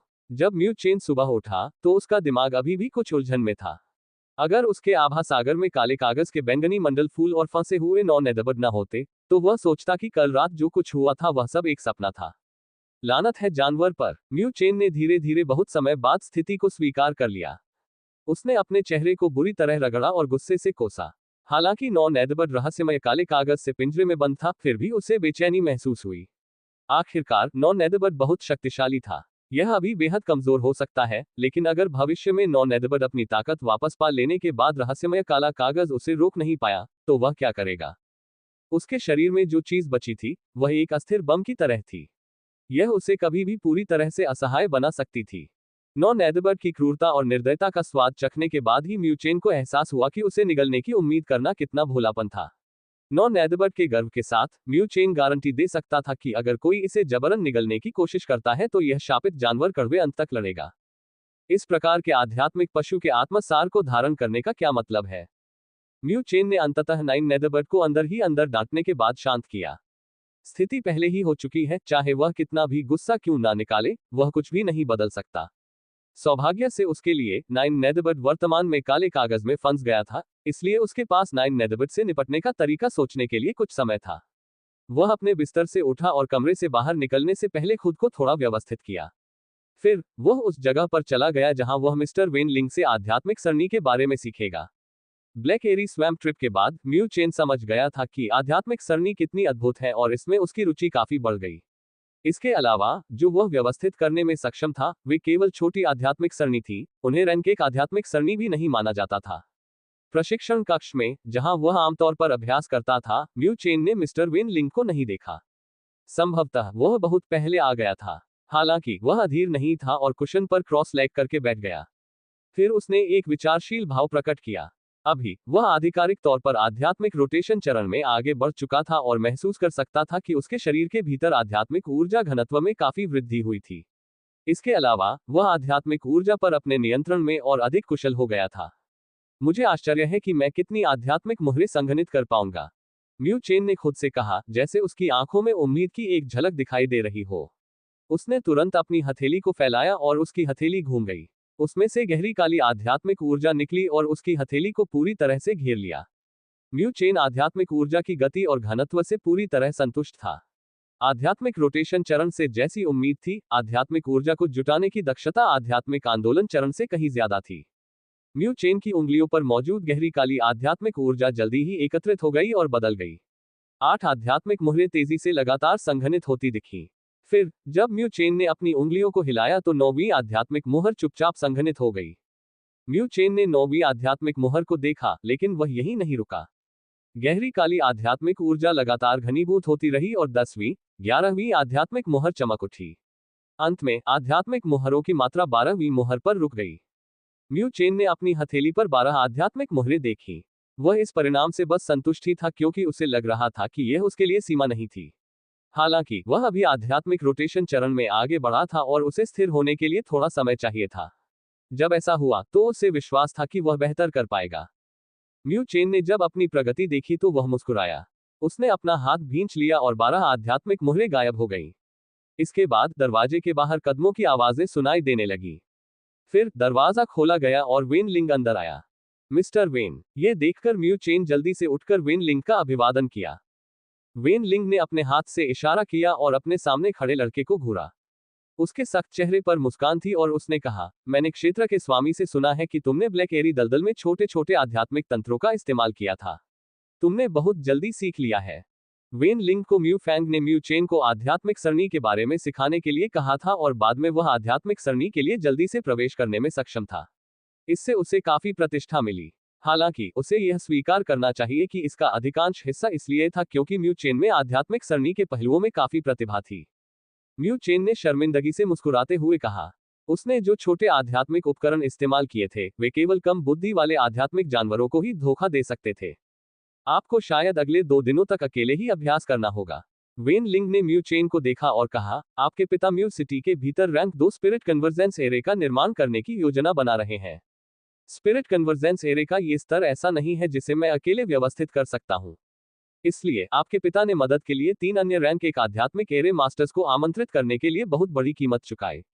इस अवधि के दौरान मुझे ये देखने के लिए उनके साथ मिलकर काम करना होगा कि क्या ये काम करेगा। 1 rank 2 spirit convergence array. Mu chain थोड़ा हैरान था। पूरे उत्तरी आध्यात्मिक क्षेत्र में केवल रैंक 3 स्पिरिट कन्वर्जेंस एरे उत्तरी आध्यात्मिक अकादमी में था। जहां तक रैंक 2 स्पिरिट कन्वर्जेंस एरे की बात है तो ये केवल लियू क्षेत्र में ही था। यहां तक कि म्यू क्षेत्र में भी केवल रैंक 1 स्पिरिट कन्वर्जेंस एरे ही था। ये वही है जिसके बारे में उसके पिता सोच रहे होंगे। आखिरकार स्पिरिट कन्वर्जेंस एरे एक प्रतीक है जो ये दर्शाता है कि एक बल कितना शक्तिशाली है। लियू क्षेत्र को 9 क्षेत्रों में से सबसे मजबूत क्षेत्र बनने में सक्षम होने के लिए रैंक 2 स्पिरिट कन्वर्जेंस एरे को इसमें एक भूमिका निभानी थी। हालांकि रैंक 2 स्पिरिट कन्वर्जेंस एरे ऐसी चीज नहीं थी जिसे आसानी से बनाया जा सके। यहां तक कि कुछ रैंक 2 स्पिरिचुअल एरे मास्टर्स के लिए भी उन्हें भरोसा नहीं होगा कि वे इसे व्यवस्थित कर सकते हैं। इसके अलावा स्पिरिट कन्वर्जेंस एरे के निर्माण के लिए बड़ी मात्रा में दुर्लभ सामग्रियों की आवश्यकता होती है। इस प्रकार यह बेहद महंगा था। अगर यह विफल हो जाता तो यह म्यू क्षेत्र के लिए एक बड़ा झटका होता। यही कारण है कि म्यू फैंग ने लापरवाही से इसका प्रयास नहीं किया और इतने सालों तक इसे सहन किया। ऐसा लगता है कि उसके पिता आखिरकार इसे और सहन नहीं कर सके। लेकिन भले ही उन्होंने वेन लिंग के साथ मिलकर काम करने के लिए अन्य 3 रैंक 1 आध्यात्मिक सरणी मास्टर्स को आमंत्रित किया हो, फिर भी यह कहना कठिन था कि क्या वे रैंक 2 स्पिरिट कन्वर्जेंस एरे की व्यवस्था करने में सफल होंगे। हाँ, मिस्टर वेन, अगर आप व्यस्त हैं, तो अपने कामों पर ध्यान देना ठीक रहेगा। म्यू चेन ने सिर हिलाया। Ads by pub future. Wen Ling ने सिर हिलाया। ऐसा लगता है कि रैंक 2 स्पिरिट कन्वर्जेंस एरे की वजह से वह काफी दबाव में था। उसने कुछ और कहने की योजना नहीं बनाई और मुड़ते ही जाने का इरादा कर लिया। उस बारे में, मिस्टर वेन, म्यू चेन ने अचानक बात की। उसने वेन लिंग को देखा, जो हैरान था, और कहने से पहले झिझका, मुझे लगता है कि अब मुझे छोटे आध्यात्मिक सरणी के बारे में कुछ समझ है। मुझे आश्चर्य है कि क्या मिस्टर वेन मुझे रैंक 1 आरेख सरणी का एक स्क्रॉल दे सकते हैं ताकि मैं इसका अध्ययन कर सकूं। यह सुनने के बाद कि mu chain rank 1 diagram array का अध्ययन करना चाहता है, वेन लिंग ने भौहें सिकोड़ ली। उसका चेहरा फिर से गंभीर हो गया। यह अच्छी बात है कि तुम्हारे पास प्रतिभा है, लेकिन क्या तुम भूल गए कि मैंने तुम्हें कैसे कहा था कि अहंकारी मत बनो। रैंक 1 आध्यात्मिक एरे के लिए कम से कम 15 आध्यात्मिक मुहरों की आवश्यकता होती है। इसकी जटिलता भी एक छोटे आध्यात्मिक एरे से कहीं ज्यादा है। यदि तुम रैंक 1 डायग्राम एरे पर अध्ययन करना चाहते हो, तो तुम्हें 10 आध्यात्मिक मुहरें बनाने तक इंतजार करना चाहिए। अपनी बात पूरी करने से पहले ही वह अचानक रुक गया। उसके सख्त चेहरे पर आश्चर्य उभर आया क्योंकि उसने देखा कि लड़का अपनी हथेली ऊपर उठा रहा है। फिर उसके द्वारा बताए गए आवश्यक 10 आध्यात्मिक मुहरें उसकी उंगलियों पर उभर आईं। आप, वेन लिंग म्यू चेन की उंगलियों पर 10 आध्यात्मिक मुहरों को देखकर दंग रह गया। वह कुछ देर बाद ही अपने सदमे से उबर पाया और म्यू चेन को अजीब तरह से देखने लगा। यह आदमी आध्यात्मिक सरणी साधना के संपर्क में कितने समय तक रहा? वह वास्तव में पहले से ही 10 आध्यात्मिक मुहरें बना सकता था। क्या इस क्षेत्र में उसने जो प्रतिभा दिखाई है, वह बहुत भयानक नहीं है? खांसी। वेन लिंग ने सूखी खांसी निकाली और अपने चेहरे पर आश्चर्य को छिपाते हुए कहा, चूंकि आप पहले ही वहां पहुंच चुके हैं, तो मैं इसकी अनुमति देता हूं। ऐसा कहते हुए उसने अपनी बाहों से एक लाल डायग्राम सरणी निकाली और उसे म्यू चेन को सौंप दिया। यह स्क्रॉल एक बहुत ही सरल रैंक 1 आध्यात्मिक सरणी है। इसका नाम आध्यात्मिक ज्वाला सरणी है। इस आध्यात्मिक सरणी को व्यवस्थित करने के लिए कम से कम 15 आध्यात्मिक मुहरों की आवश्यकता होती है। अगर आप इसके बारे में अध्ययन करने जा रहे हैं तो ये ठीक है, लेकिन इसे व्यवस्थित करने का प्रयास न करें। अन्यथा यह मजेदार नहीं होगा यदि आध्यात्मिक सरणी आप पर उल्टा असर करती है। म्यू चेन ने उत्साहपूर्वक लाल डायग्राम एरे को स्वीकार करते हुए सिर हिलाया। यह देखकर वेन लिंग ने उसका हाथ छोड़ दिया और तुरंत चला गया। उसे अभी भी आमंत्रित किए गए अन्य 3 आध्यात्मिक सरणी मास्टर्स के साथ इस बारे में चर्चा करनी थी कि उन्हें रैंक 2 आध्यात्मिक सरणी का निर्माण कैसे करना चाहिए। यह एक परेशानी थी। हालांकि यह उसके लिए एक अच्छा अवसर हो सकता है। वह एक उत्प्रेरक खोजने में सक्षम हो सकता है, जो खुद को बेहतर बनाएगा और उसे रैंक 2 आध्यात्मिक सरणी मास्टर तक आगे बढ़ने की अनुमति देगा। वेन लिंग को जाते देख म्यू चेन ने ध्यान से रैंक 1 आध्यात्मिक सरणी के लिए स्क्रॉल खोला। फिर एक लाल रोशनी चमकी और हल्की गर्मी उभरी। म्यू चेन ने अपना दिमाग केंद्रित किया और अपनी आंखें उस पर केंद्रित की। डायग्राम एरे पर लाल बत्तियां चमक रही थीं। प्रकाश की किरणें बाहर की ओर फैलती और एक दूसरे से जुड़ती हुई एक जटिल रूपरेखा बनाती। म्यू चेन अपने होठों को चटकाने से खुद को रोक नहीं पाया क्योंकि वह डायग्राम एरे को देख रहा था, जो आम लोगों को चक्कर में डाल देगा। रैंक 1 आध्यात्मिक एरे वास्तव में एक छोटे आध्यात्मिक एरे की तुलना में बहुत अधिक जटिल था। हालांकि इसने उसे और भी अधिक दिलचस्पी दी। म्यू चेन आध्यात्मिक ज्वाला सरणी में डूबा हुआ था और उसके भीतर जटिल आध्यात्मिक किरणों की रूपरेखा का अध्ययन कर रहा था। थोड़ी देर बाद ही उसने धीरे धीरे अपनी नजर हटा ली। हालांकि वह इसका परीक्षण करने के लिए काफी उत्सुक था, लेकिन वह इसे लापरवाही से करने की कोशिश नहीं करेगा। आखिरकार इस रैंक 1 आध्यात्मिक सरणी के लिए कम से कम 15 आध्यात्मिक मुहरों की आवश्यकता होती है और यह स्पष्ट था कि वह अभी उस स्तर तक नहीं पहुंचा था। ऐसा लगता है कि मुझे कुछ देर के लिए ठीक से ध्यान लगाना चाहिए। म्यू चेन संतुष्ट था क्योंकि उसने आरेख सरणी को दूर रख दिया था। फिर उसने अपनी आंखें बंद कर ली और अधिक आध्यात्मिक मुहरों को संघनित करने का प्रयास किया। अगले कुछ दिनों में वेन लिंग रैंक 2 स्पिरिट कन्वर्जेंस एरे के निर्माण के मामले में व्यस्त था। उसके पास म्यू चेन को पढ़ाने के लिए ज्यादा समय नहीं था और बाद वाला खुशी खुशी फुर्सत में था। वह पूरा समय आध्यात्मिक मुहरों को संघनित करने की कोशिश में बिताता था। उनके प्रयासों से बहुत अच्छा परिणाम मिला। जैसे जैसे म्यू चेन धीरे धीरे आध्यात्मिक रोटेशन चरण के अनुकूल होता गया, उसकी आध्यात्मिक ऊर्जा पर उसका नियंत्रण और भी कुशल होता गया। इस प्रकार 5वें दिन उसने सफलतापूर्वक आध्यात्मिक मुहरों की संख्या बढ़ाकर 15 कर ली। आध्यात्मिक मुहरों की संख्या 15 तक पहुंच जाने के बाद म्यू चेन अपने दिल में उत्साह को छिपा नहीं सका। फिर उत्साहित युवक ने एक बार फिर आध्यात्मिक ज्वाला सरणी निकाली। अभी वह आखिरकार एक सच्चे रैंक एक आध्यात्मिक सरणी का प्रयास करने के लिए योग्य हो गया था। पब फ्यूचर द्वारा विज्ञापन संपर्क टॉस साइट मैप दान करें मेनू दिखाओ। उपन्यास ऑनलाइन पूरा पढ़े उपन्यास बिन उपन्यास महान शासक अध्याय 69 रैंक 2 स्पिरिट कन्वर्जेंस एरे। महान शासक rank 2 spirit convergence array ads by pub future. अध्याय 69 rank 2 spirit convergence array. Mu estate के प्रांगण में मू चेन सीधे खड़े थे और उनकी आंखों में उत्साह की लहर दौड़ रही थी। कई दिनों के प्रशिक्षण के बाद उन्होंने आखिरकार 15 आध्यात्मिक मुहरें जमा कर ली थीं। ये आध्यात्मिक ज्वाला सरणी के लिए बुनियादी आवश्यकताओं तक भी पहुंच गया और अंततः वही ये भी जांचने में सक्षम हो गया कि रैंक एक आध्यात्मिक व्यूह कितना शक्तिशाली था। म्यू चेन की हथेली खुली और गहरे काले रंग की आध्यात्मिक ऊर्जा चमक उठी, जो चमकती हुई काली आध्यात्मिक मुहरों में बदल गई। उसने आध्यात्मिक मुहरों में हेरफेर किया और उन्हें हवा में प्रवेश करने के लिए निर्देशित किया। फिर आध्यात्मिक मुहरें समुद्र में गिरने वाली बारिश की बूंदों की तरह गायब हो गईं। केवल एक चीज जो दूसरों को दिखाई दे रही थी, वह थी एक अजीब लहरदार उतार चढ़ाव। रैंक एक आध्यात्मिक सरणी की व्यवस्था करने की जटिलता एक छोटे से आध्यात्मिक सरणी से कहीं ज्यादा थी। हालांकि म्यू चेन ने पिछले कुछ दिनों में लगातार आध्यात्मिक लॉ सरणी के आरेख सरणी का अध्ययन किया था, फिर भी यह उसके लिए पहली बार प्रयास था। इसलिए वह अभी भी इसका आदी नहीं था। 15 आध्यात्मिक मुहरों को हवा में प्रवाहित करते समय उसके माथे पर पसीना आ गया था। बस 15 आध्यात्मिक मुहरें हवा में विलीन हो गईं और आध्यात्मिक ऊर्जा की रोशनी बन गईं जिन्हें नंगी आंखों से देखना मुश्किल था। फिर म्यू चेन ने अपने विचारों को नियंत्रित किया और आध्यात्मिक ऊर्जा की रोशनी को प्रकाश किरणों में बदलने के लिए हेरफेर किया। अंत में प्रकाश किरणें एक दूसरे के साथ जुड़ गईं। डायग्राम एरे काफी जटिल था, इसलिए म्यू चेन काफी व्यस्त था। जटिल डायग्राम एरे को व्यवस्थित करने के लिए बारीक नियंत्रण की आवश्यकता होती है और एक भी गलती विफलता का कारण बन सकती है। यह स्पष्ट था कि रैंक एक आध्यात्मिक सरणी की व्यवस्था करना इतना आसान नहीं था। हालांकि म्यू चेन उस क्षेत्र में काफी प्रतिभाशाली था, लेकिन वह इसे एक प्रयास में पूरा करने में सक्षम नहीं था। इस प्रकार जब डायग्राम एरे के लिए प्रकाश किरणें एक जटिल चरण तक विस्तारित हुई, तो उन्होंने अंततः एक गलती की। एक आध्यात्मिक ऊर्जा प्रकाश किरण गलत स्थान तक विस्तारित हो गई थी। जैसे ही आध्यात्मिक ऊर्जा प्रकाश किरण की स्थिति बंद हुई, म्यू चेन ने चुपके से चिल्लाकर कहा कि शट। फिर उसने देखा कि उसके सामने की हवा में एक हिंसक आध्यात्मिक ऊर्जा उतार चढ़ाव निकल रहा है।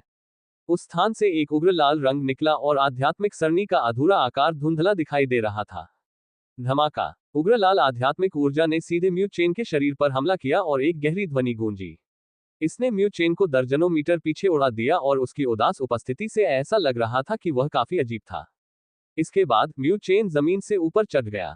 सौभाग्य से उसे कोई बड़ी चोट नहीं लगी। उसने अपने शरीर को आराम से थपथपाया और कुछ देर तक उस जगह के बारे में सोचता रहा जहां वह विफल रहा था। उसकी काली आंखों में लगातार रोशनी चमक रही थी। म्यू चेन का रैंक एक आध्यात्मिक सरणी की व्यवस्था करने का पहला प्रयास विफल हो गया था। हालांकि उसने हार नहीं मानी। इसके बजाय इसने उसकी जिद को जगाया और उसने थोड़े आराम के बाद फिर से प्रयास करना शुरू कर दिया। लेकिन परिणाम धमाका धमाका। दोपहर भर आंगन में दबी हुई आवाजें गूंजती रहीं। उस स्थान पर एक युवा आकृति लगातार उड़ रही थी। गश्त कर रहे पहरेदारों ने आवाजें सुनकर एक दूसरे की तरफ देखा, लेकिन उन्होंने म्यू चेन की ट्रेनिंग में खलल डालने की हिम्मत नहीं की। म्यू चेन, जो काफी अजीब था, ने आखिरकार रात होने पर अपना प्रशिक्षण रोक दिया। उसने पूरी दोपहर असफलता में बिताई थी। हालांकि इससे उसके आत्मविश्वास को कोई झटका नहीं लगा। ऐसा इसलिए क्योंकि उसने उस हिस्से पर काबू पा लिया था जहां वह हर बार असफल होने पर असफल हो जाता था। इस गति के आधार पर वह जल्द ही आध्यात्मिक ज्वाला सरणी की व्यवस्था करने में सक्षम होगा। जब वह इस बारे में सोच रहा था तो म्यू चेन मुस्कुराया और ताली बजाई। फिर वह पलटा और चला गया। अगले 3 दिनों तक म्यू चेन ने अपनी सारी ऊर्जा आध्यात्मिक ज्वाला समूह पर लगा दी थी। वह बार बार आंगन में जाकर ऐसा करने की कोशिश करता, लेकिन हर बार वह असफल हो जाता। कभी कभी एस्टेट के अंदर गश्त करने वाले गार्ड आश्चर्यचकित हो जाते थे जब वे म्यू चेन को असहाय होकर जमीन से रेंगते हुए ऊपर आते हुए देखते थे। वे नहीं जानते थे कि म्यू चेन किसका अभ्यास कर रहा था, लेकिन ऊपर चढ़ने और उन सभी असफलताओं को अनदेखा करने के उसके रवैये ने उन्हें उसकी दृढ़ता और जिद की प्रशंसा करने पर मजबूर कर दिया। लिटिल लॉर्ड काफी मेहनती है। ऐसा लगता है कि भविष्य में म्यू क्षेत्र के लिए कोई उत्तराधिकारी होगा। पहरेदारों ने ये सोचते हुए हल्के से चलते हुए कहा। वे आंगन में प्रशिक्षण ले रहे लड़के को परेशान नहीं करना चाहते थे। म्यू चेन की असफलताएं जारी रहीं। ये तीसरे दिन की शाम तक जारी रहा। उसके बाद थोड़ा बदलाव आया। आंगन में बैठा लड़का फिर से पूरी तरह से असहज हो गया, बस उसकी आंखें अभी भी चमक रही थीं। इस समय उसके चेहरे पर एक गंभीर भाव था और 15 आध्यात्मिक मुहरें उसकी उंगलियों के चारों ओर नाच रही थीं। वे तुरंत हवा में एकीकृत हो गईं और आध्यात्मिक ऊर्जा में उतार चढ़ाव लाने लगी। पिछले कुछ दिनों की तुलना में म्यू चेन की तकनीक में काफी सुधार हुआ है। ऐसा लगता है कि उसने जो असफलताएं झेली थी, उनसे उसे काफी प्रगति करने का मौका मिला। जैसे ही हवा में उतार चढ़ाव हुआ, दुनिया के भीतर की आध्यात्मिक आभा भी तेजी से उड़ गई। म्यू चेन के सामने अचानक एक लाल रोशनी उभरी और धीरे धीरे एक जटिल लाल रोशनी सरनी उभरी। लाल रंग की ज्वलंत रोशनी के बीच रोशनी एक लौ की तरह आगे पीछे घूम रही थी। यह असाधारण रूप से राजसी लग रहा था। पब फ्यूचर द्वारा विज्ञापन। म्यू चेन ने आखिरकार पूरी हो चुकी आध्यात्मिक ज्वाला को देखा और उसकी आंखों से खुशी की लहर दौड़ गई। कई असफलताओं के बाद आखिरकार उसे सफलता मिल ही गई थी। हालांकि आध्यात्मिक ज्वाला सरणी ने अभी भी अस्थिरता के कुछ संकेत दिखाए, फिर भी यह म्यू चेन द्वारा की गई एक सफल व्यवस्था थी। जाना। म्यू चेन ने अपने दिल की खुशी को दबा लिया और अपनी उंगलियां हिलाईं।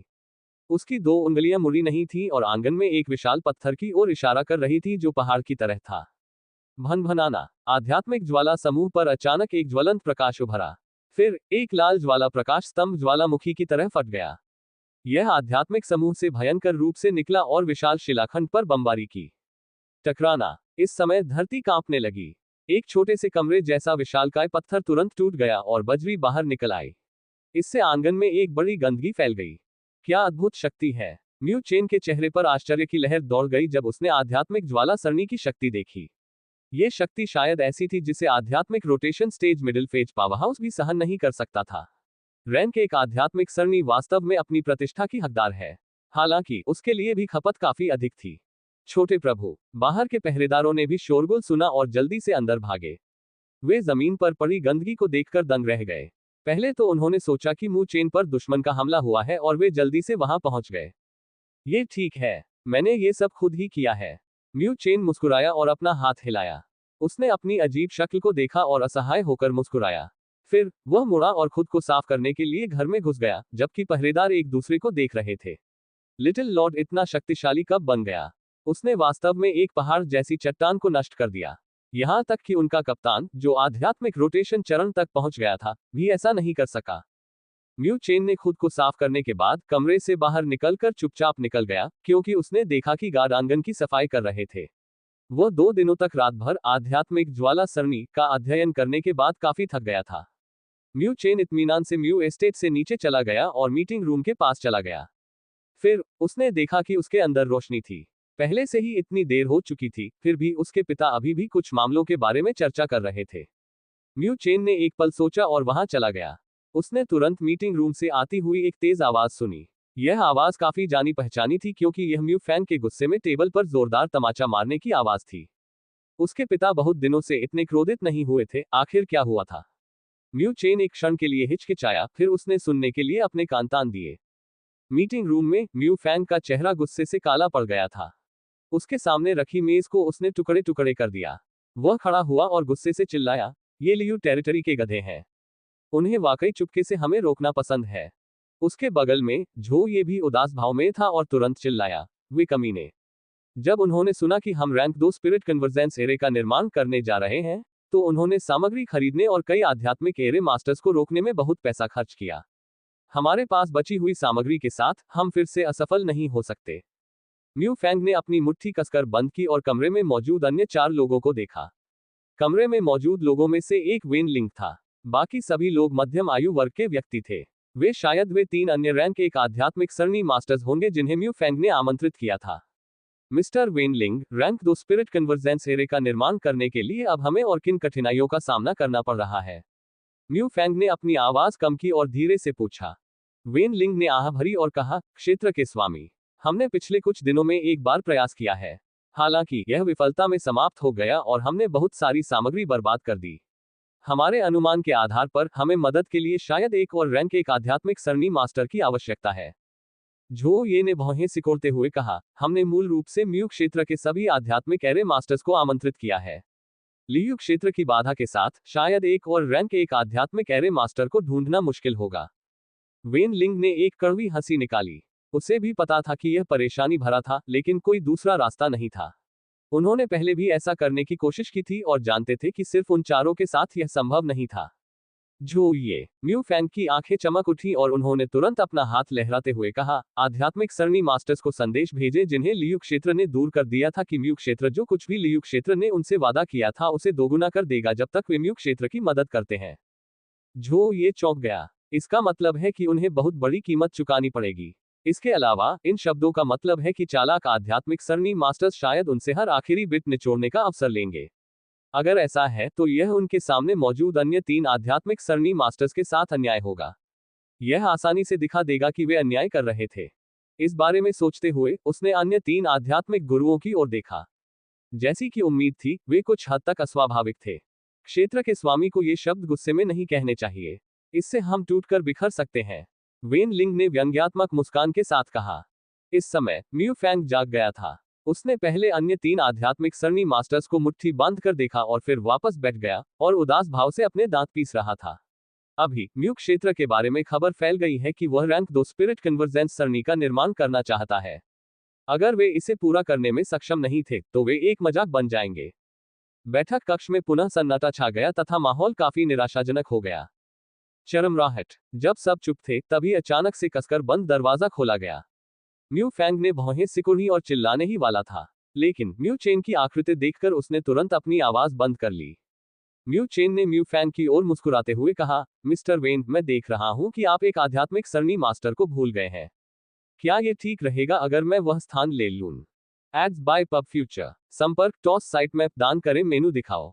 उपन्यास ऑनलाइन पूरा पढ़े। उपन्यास बिन। उपन्यास महान शासक अध्याय 70 भागीदारी। महान शासक भागीदारी। पब फ्यूचर द्वारा विज्ञापन। अध्याय 70 भागीदारी। म्यू चेन की बात सुनकर मीटिंग रूम का माहौल कुछ ठंडा सा हो गया। तभी म्यू फैंग और बाकी लोगों ने हैरानी से म्यू चेन की तरफ देखा। तुम क्या पागलपन की बात कह रहे हो? म्यू फैंग ने उसे डांटा और वह भौंचक्का रह गया। वेन लिंग ने भी भौहें सिकोड़ी। रैंक 2 स्पिरिट कन्वर्जेंस एरे का निर्माण करना एक बहुत ही परेशानी भरा काम था। केवल रैंक 1 आध्यात्मिक एरे मास्टर ही मदद कर सकता था। हालांकि म्यू चेन में आध्यात्मिक एरे के क्षेत्र में काफी प्रतिभा थी, लेकिन उसने अभी अभी शुरुआत की थी। वह ऐसी जिम्मेदारियों को कैसे झेल सकता था? ओहो, रैंक 2 स्पिरिट कन्वर्जेंस एरे का निर्माण कुछ ऐसा नहीं है जिसमें आप लापरवाही से भाग ले सकते हैं। अन्यथा अगर कोई दुर्घटना होती है तो सामग्री का नुकसान म्यू क्षेत्र के लिए एक गंभीर झटका होगा। मोटी भौहों वाला एक मध्यम आयु वर्ग का आदमी मंद मंद मुस्कुराया। यह स्पष्ट था कि उसने म्यू चेन के शब्दों को एक घमंडी लड़के के रूप में लिया। अन्य 2 रैंक 1 आध्यात्मिक सरणी मास्टर्स ने भी अपना सिर हिलाया। अगर एक बच्चा इसमें भाग लेने में सक्षम था तो उन्हें उनकी क्या जरूरत थी? मिस्टर वेन, यदि आप रैंक 1 आध्यात्मिक सरणी की व्यवस्था करने में सक्षम हैं, तो क्या आपको रैंक 1 आध्यात्मिक सरणी मास्टर के रूप में माना जाएगा? म्यू चेन ने उन्हें अनदेखा किया और मुस्कुराते हुए वेन लिंग से पूछा।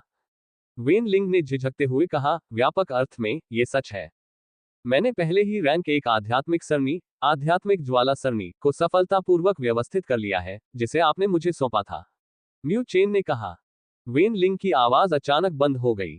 वह आधे सेकंड के लिए रुका और तुरंत चिल्लाया, ये कैसे संभव है? आप आध्यात्मिक ज्वाला सरणी की व्यवस्था कर सकते हैं।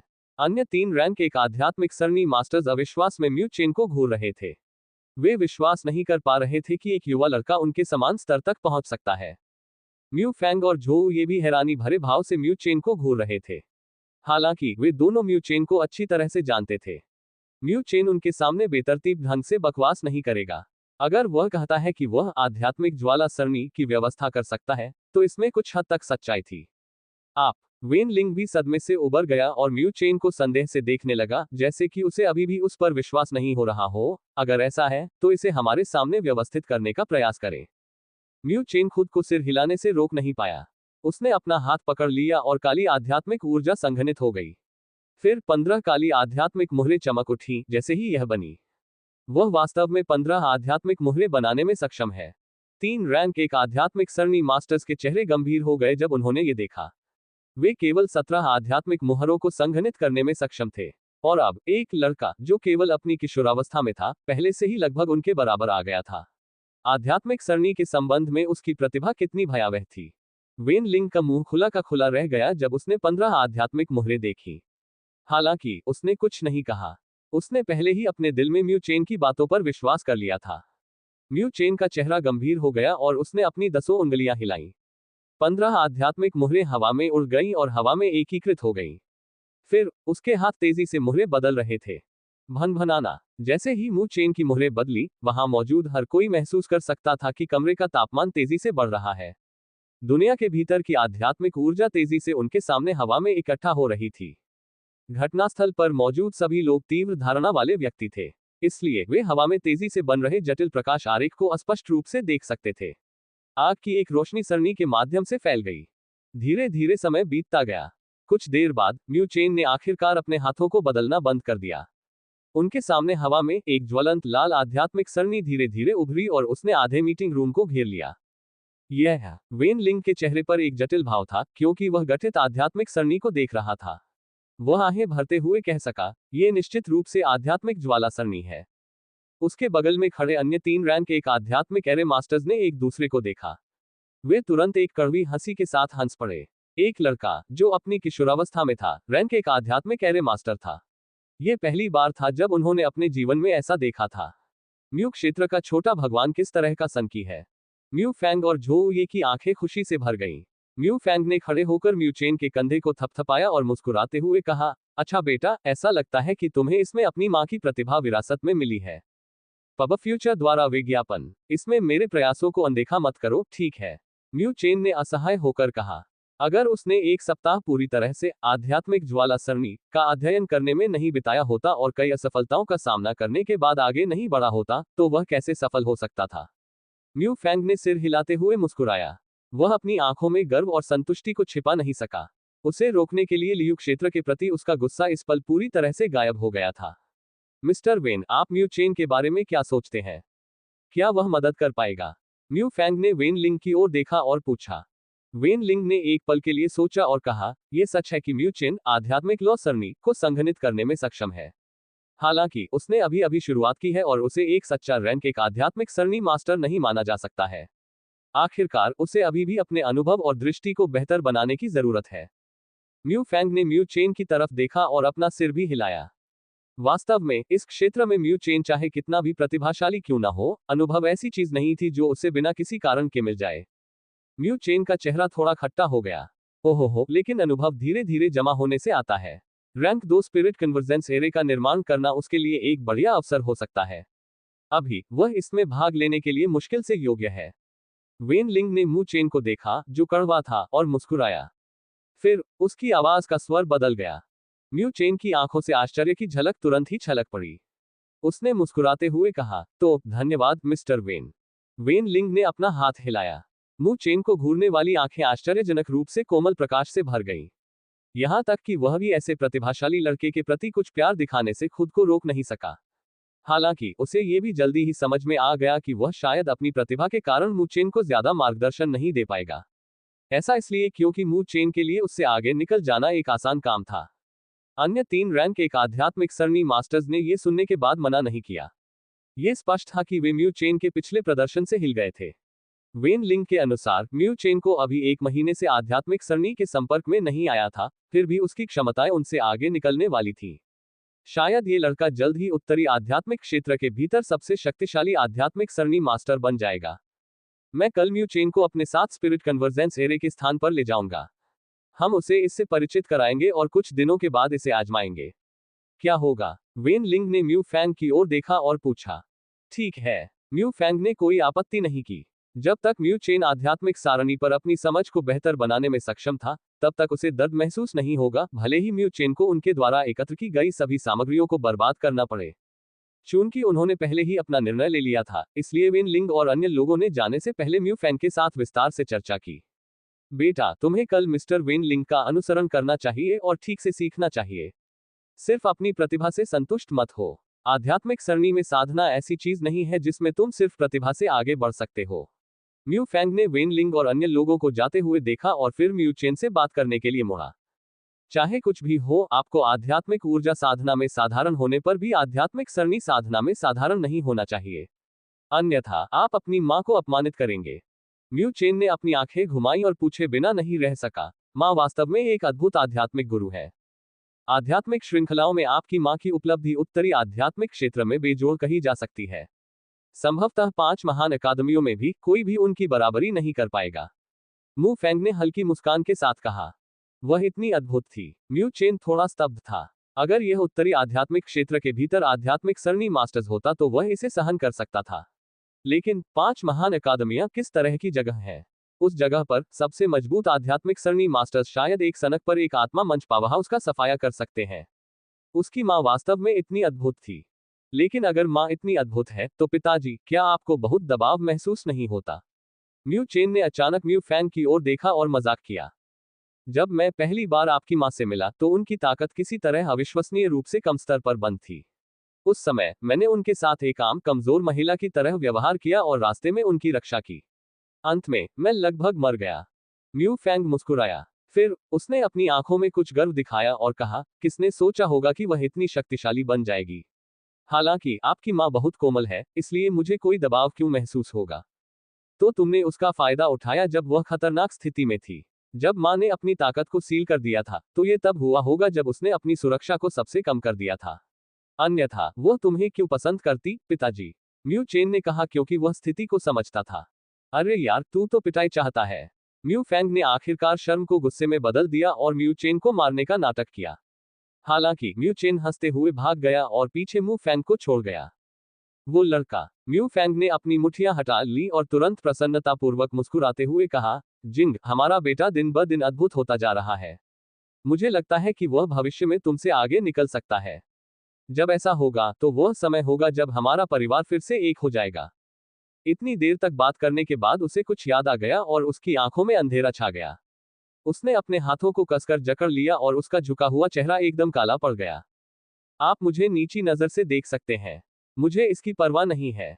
ये सच है कि मेरे पास वह योग्यता नहीं है, लेकिन मेरा बेटा अभी भी मेरे पास है। अगले दिन जब सुबह होने ही वाली थी, म्यू चेन अपने कमरे से बाहर निकल चुका था। मीटिंग रूम के बाहर उसने म्यू फैंग, वेन लिंग और अन्य लोगों को देखा जो पहले से ही उसका इंतजार कर रहे थे। चल दर। म्यू फैंग ने म्यू चेन को आते देखकर हल्की मुस्कान दिखाई। उसने नेतृत्व संभाला और म्यू एस्टेट से म्यू सिटी के उत्तरी भाग की ओर निकल पड़ा।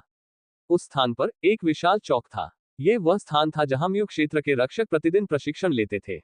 यदि वे इस स्थान पर रैंक 2 स्पिरिट कन्वर्जेंस एरे की व्यवस्था करने में सक्षम थे तो यह म्यू क्षेत्र के आकर्षण को कुछ शक्तिशाली लोगों के लिए बढ़ा देगा। आखिरकार एक स्पिरिट कन्वर्जेंस एरे से साधना को बहुत लाभ होगा।